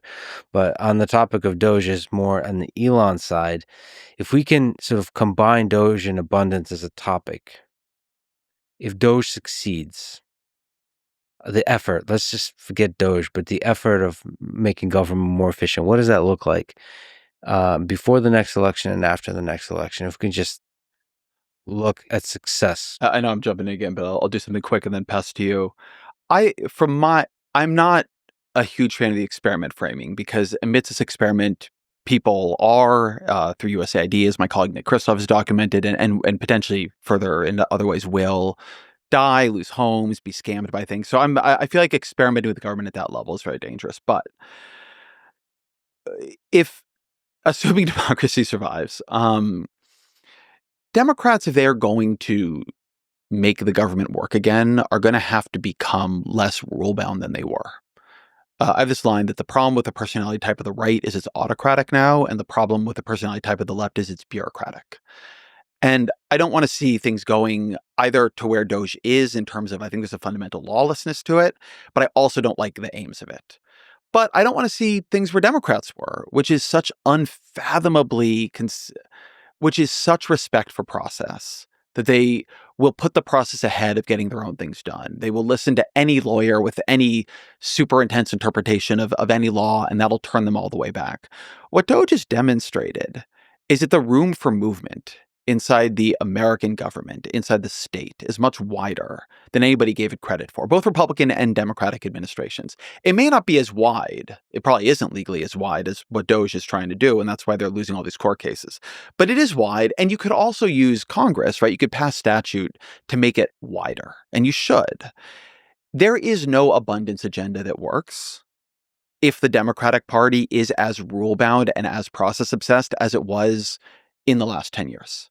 It doesn't work flatly, right? That is why so many of the stories we tell in the book are about process gone, it's not process gone wrong because it's doing exactly what it was intended to do, but it is process that has become antagonistic to the promised outcomes.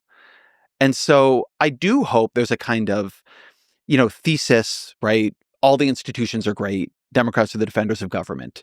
Antithesis: the government is a corrupt cesspool. It's a ball of worms, and it has to be destroyed and taken over by a benevolent or non-benevolent dictator. And synthesis, which is that the government's process has made it not a functional state. It's non-responsive in many important ways. And it needs to be reformed at a quite fundamental level, but in a way that is lawful, in a way that is thoughtful, in a way that is running experiments, it gathers information and then can make adjustments, in a way that is respectful of the human lives that it touches and affects, in a way that is not hostile to the goals of good government, but is more committed to them than it is committed to the process the government has erected and evolved over time. Ezra articulated the principle beautifully, and just to put some meat on the bones, abundance is about being incredibly concrete about what you want to accomplish in the world. Then it's about understanding how to accomplish that. A stage of the process that I think DOGE has entirely skipped. I don't think we've reached the stage of understanding. We've destroyed, and then maybe it's sometimes promised to understand the thing that we've destroyed after the fact. You want to set goals. You want to understand how to meet those goals, and then you want to meet them. And the problem with liberalism of the last few years and last few decades is that we've become disconnected from outcomes. Really, really crystal clear example. So Joe Biden in 2021 signs the bipartisan infrastructure law, and he and Pete Buttigieg call it, truthfully, one of the most important infrastructure bills passed in the last few decades. $1.2 trillion to do exactly what Ezra and I want to do, to build in the world. There's a piece of that law that's a $42 billion program called BEAD, which stands for Broadband Equity, Access, and Deployment, I think. $42 billion to build rural broadband. Fast forward to 2024, practically none of it is built. We're now 4 calendar years after it was passed, and the program is, at this point, it seems like it's going to die, and they're just going to transfer the whole thing to Starlink. So why? Right? We want to understand. Why does government fail to achieve its outcomes? And how can we learn from those failures to allow government to succeed at its outcomes? Well, you look into it, and it turns out that in order to take these $42 billion and send it to the states had to go through a 14-stage process in order to get the money. First, the FCC had to draw a map of the places where America needed more rural broadband. And then there was a challenge period where people could question the map. And the FCC would remake the map, and then the challengers would sue them to change the map again. Yeah. Then the states had to file a letter of intent and a 5-year action plan and a funding program, all of which could be subject to their own challenge periods. And in each of these challenge periods, the Commerce Department is going back to the states and saying, we really like your 5-year plan, but your workforce development program didn't pass this matrix of equity, and you didn't reach out to the right bidders over here. And if you try harder to reach out to more people who just aren't white men to be your employees, that would be fantastic if you could put that into the new edit that you submit to us. And of course, there are delays because every state has to do its own programs. The Commerce Department is backed up, yada, yada, yada. You get to a point where out of 56 states and jurisdictions that have applied to begin the 14-stage process, by the time the Democrats lose the election in November 2024, 3 out of the 56 have passed all 14 stages, and very little of the money has actually been spent because of all the problems that Ezra and I discussed about how hard it is to build in the physical world. $42 billion, therefore, dies upon contact with planet Earth. That's not government achieving its goals. And a DOGE that we were sort of, duumvirates of in this parallel universe is one that would try very clearly to A, articulate a goal. What are we trying to do here? We're trying to build rural broadband. Why? Because we think connectivity is incredibly important to the economy of the future. It helps people's health. It helps the economy of rural areas. Let's build rural broadband. 2, what are the roadblocks? What are the bottlenecks? What's hard about taking a pot of money that exists in Washington and actually creating broadband networks in rural Kentucky? Let's understand what those roadblocks are so that we can do 2 things. We can take away the things that need to be taken away to accelerate the program, and maybe we can add new policies that will accelerate the spending, because bottom line, we want to make a difference in the world. That's a world where government is, to borrow Ezra's language, deregulated itself. It's easier for the government to achieve its goals. I think that it's really important at the level of sort of principle here that liberals fall out of love with this procedural fetish that has dominated the left over the last half century and fall back in love with outcomes, to be ruthlessly obsessed with how liberalism has failed and how these kind of failures aren't just technocratic stories to tell in a podcast. I think this is fundamental to why Democrats are losing the communications war in an era of anti-establishment and anti-institution. We find ourselves in the reflexive position of having all the cranks, so to speak, having left the Democratic Party, and we're the ones who defend all institutions. We're the ones who defend the establishment. We're the ones saying government can only do good. But as a result, we lose the ability to talk to people about how government fails and how they can see that failure, and how sometimes they're literally leaving cities and states run by Democrats because that failure is so effing obvious to them. So this isn't just about the BEAD program. It's not just about 14-step programs. It's not just about rural broadband. It really is about a higher level principle of political communication. How do you develop a liberalism that in an age of anti-establishment anger both reflects that anger and channels it for proactive purposes by not just doing destruction, but creative destruction? So first of all, beautifully put, and second, sort of the big thing that DOGE did is make this a sexy topic to discuss, and then you can tear down DOGE with the way they're doing it, say it's wrong, criticize, but then people are all of a sudden more and more caring about the efficiency of government and educating themselves, learning about it, and it's creating a culture of transparency to the whole thing.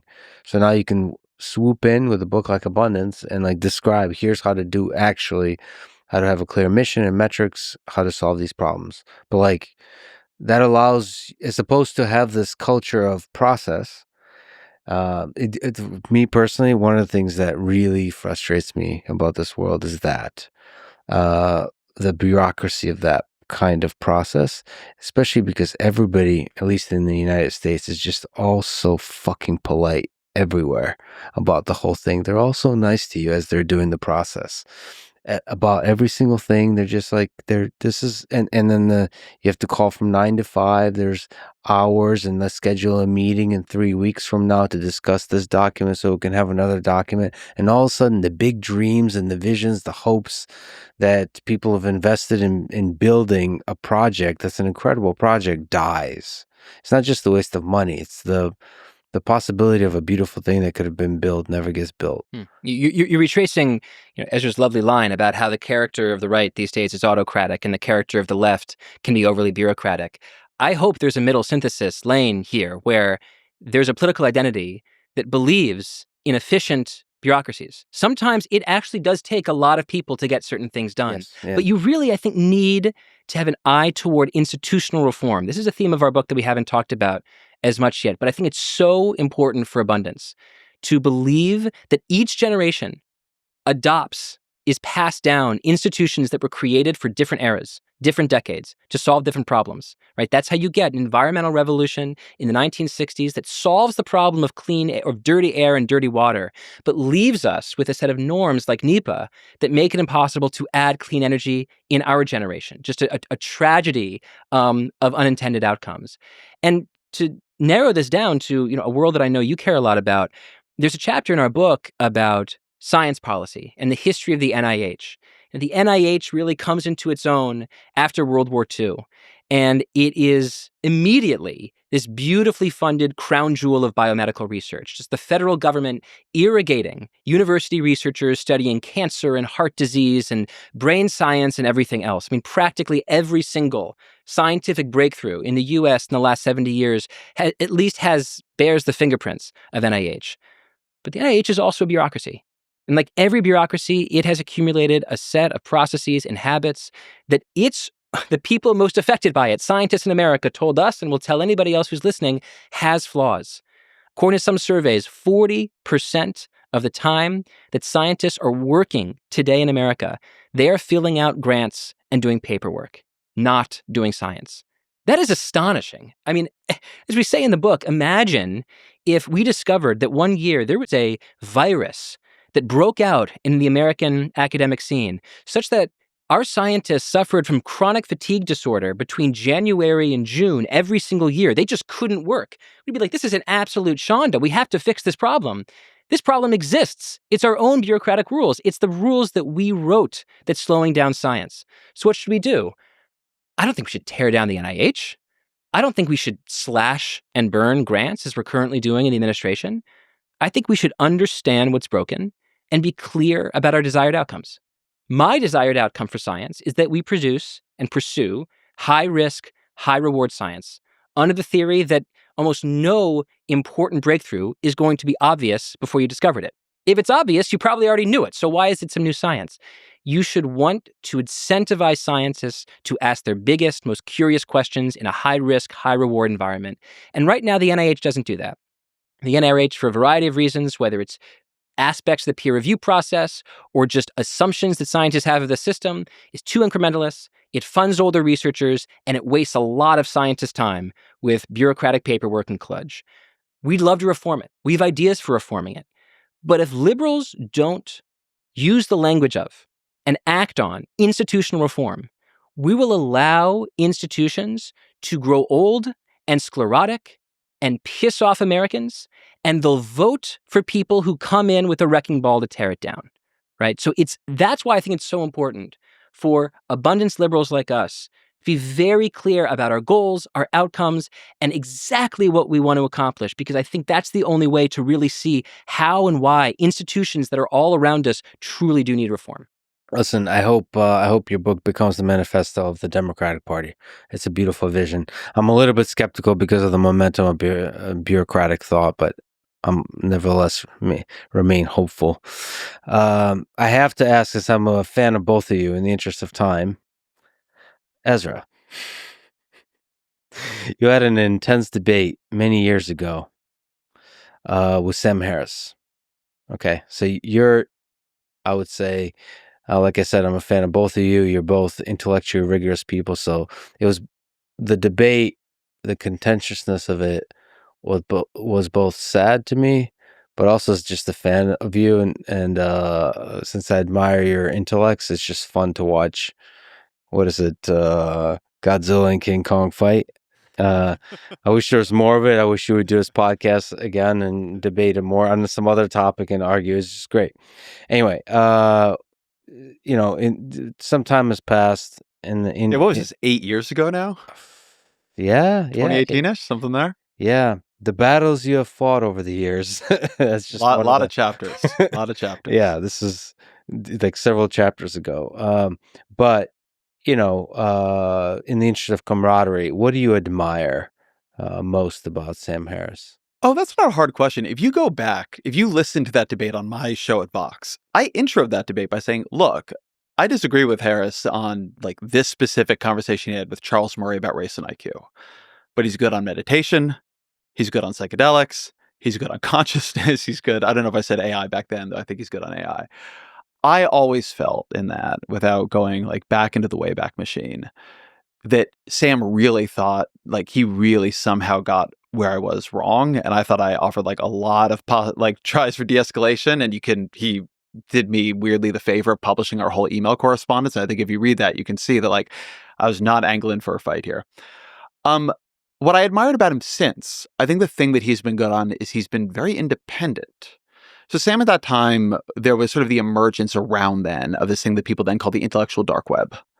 And it was like Sam and the Weinstein brothers and Ben Shapiro and I forget who was part of it. And as a bunch of those people, I think, I mean, it kind of split up over time, but Harris has done a good job not falling into conspiracy as the Weinstein brothers did, not letting his anger at the left blind him to the failures of the right.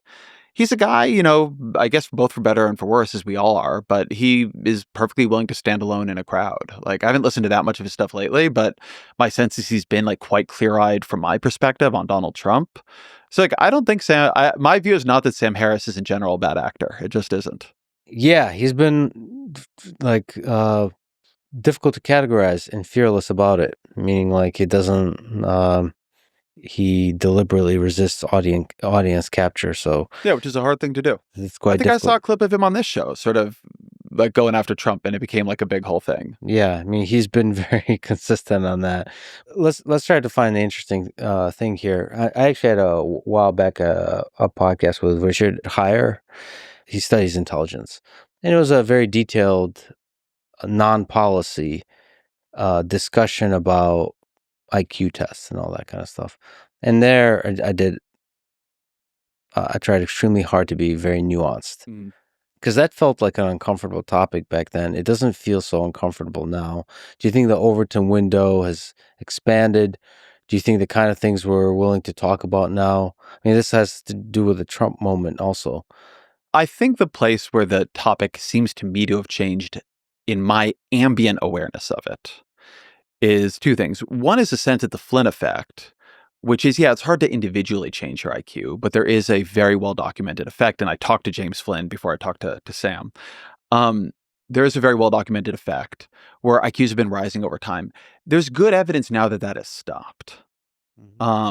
Again, this is ambiently my sense, right? I've read some things like in passing. I did not come to this podcast preparing to talk about IQ, or I would have prepared very carefully. And then there was an interesting FT article just the other day. It was like, have we passed peak human intelligence? And my sense is that wasn't about IQ, although again, like I don't remember exactly what was in it. I kind of glanced at it and put it aside to read more later. But that literacy scores are going down, a number of test scores are going down.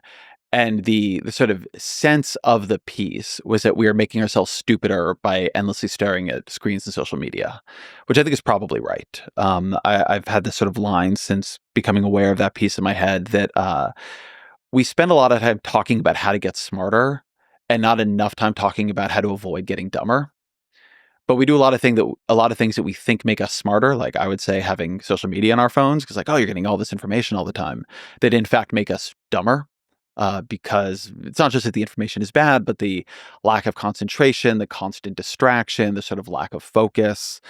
And so my sense is that there is a different kind of conversation here. I'm not sure it's really an IQ conversation, but that there is a sense that we are inflicting a possibly global, certainly societal, cognitive wound on ourselves, right? That's what John Haidt's book is a little bit about, right? That's sort of more coming at it from a behavioral standpoint. But we have, the Flynn effect reflects, right? This is how James Flynn would describe it. The Flynn effect reflects society's putting on, as he, I think, put it, the scientific spectacles. You create societies where we prize things like reading, abstract intelligence, symbolic logic. You teach people in them a lot, and we get better and better and better at doing it. And I mean, reading changes the brain. It changes the physical structure of the brain. You're hijacking parts of the mind meant for other purposes to do this kind of interpretive work. But it's, of course, possible, just as we became societally connected and then made more and more widespread technologies like literacy that changed our brains and led to the increase in this thing we call G, right? G intelligence, and decreases in other things, right? Like I'm really shitty at knowing which direction I'm going into. The sort of part of my brain that does navigation is terribly atrophied compared to somebody in a more in a society that did not have Google Maps. It's entirely possible to go too far in that, right? It's entirely possible to move on to technologies to begin to weaken that. I have this concern very profoundly about AI, by the way, which obviously you have a lot of your roots in.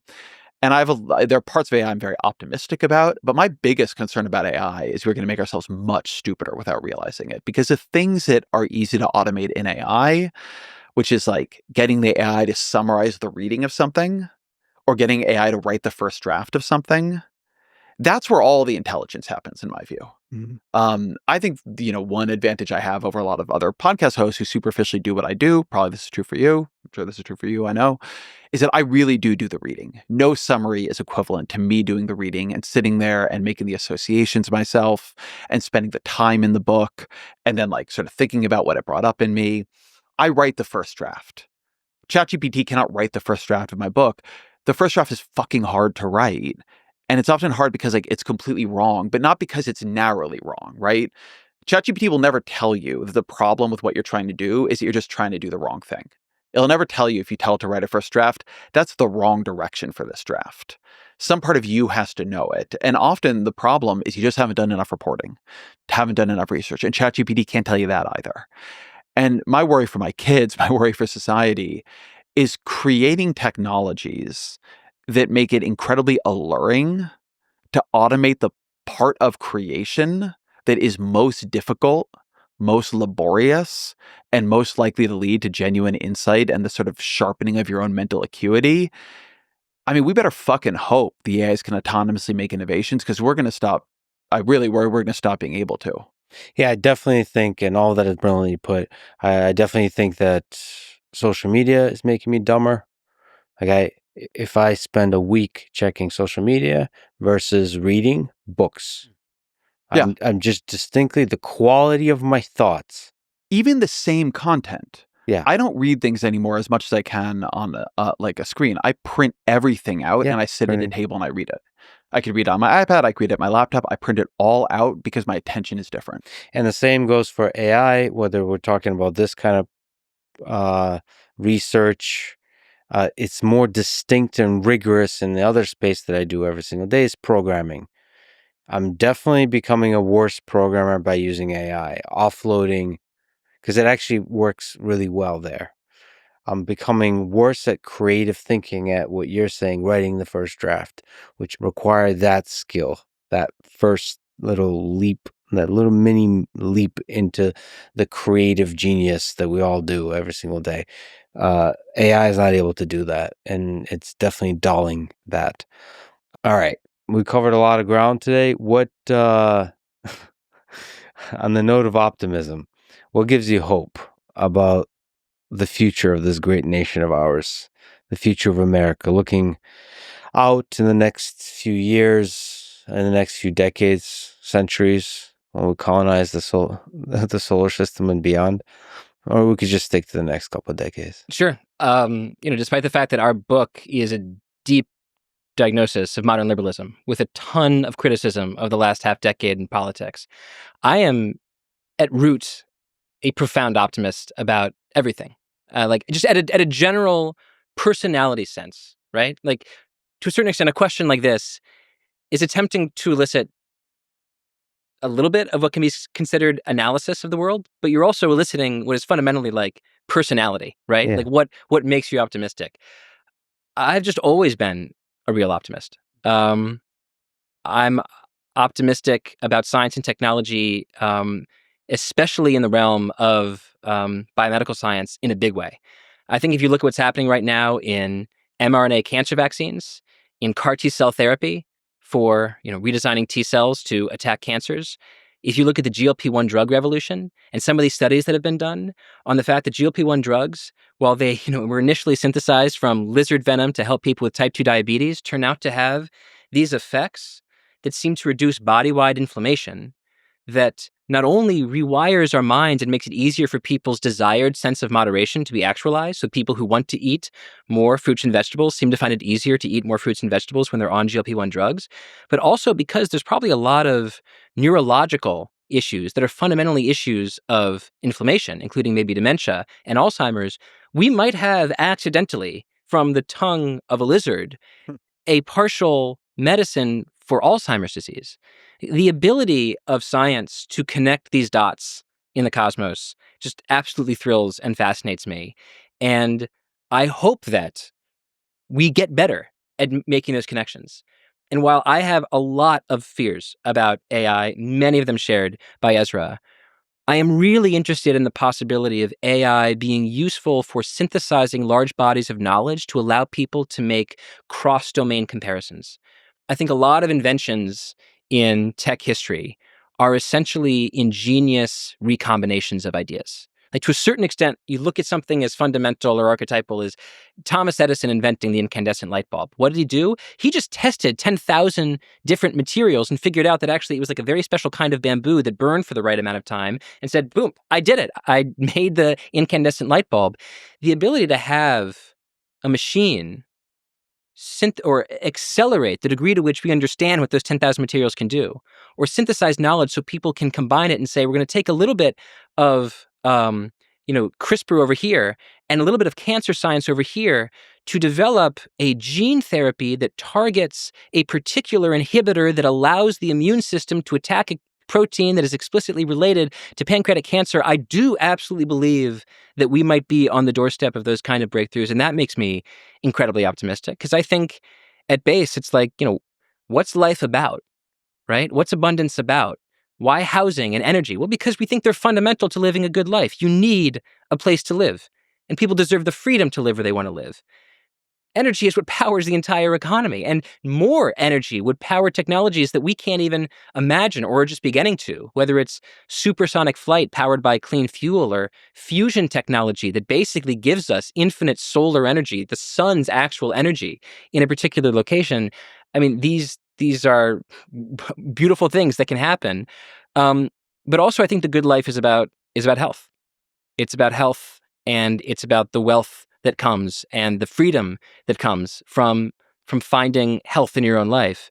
And I am incredibly optimistic that we might be at the cusp of a real golden age in taking all these little ingredients that we've spent decades on, whether it's genomics and proteomics and a little bit of AI.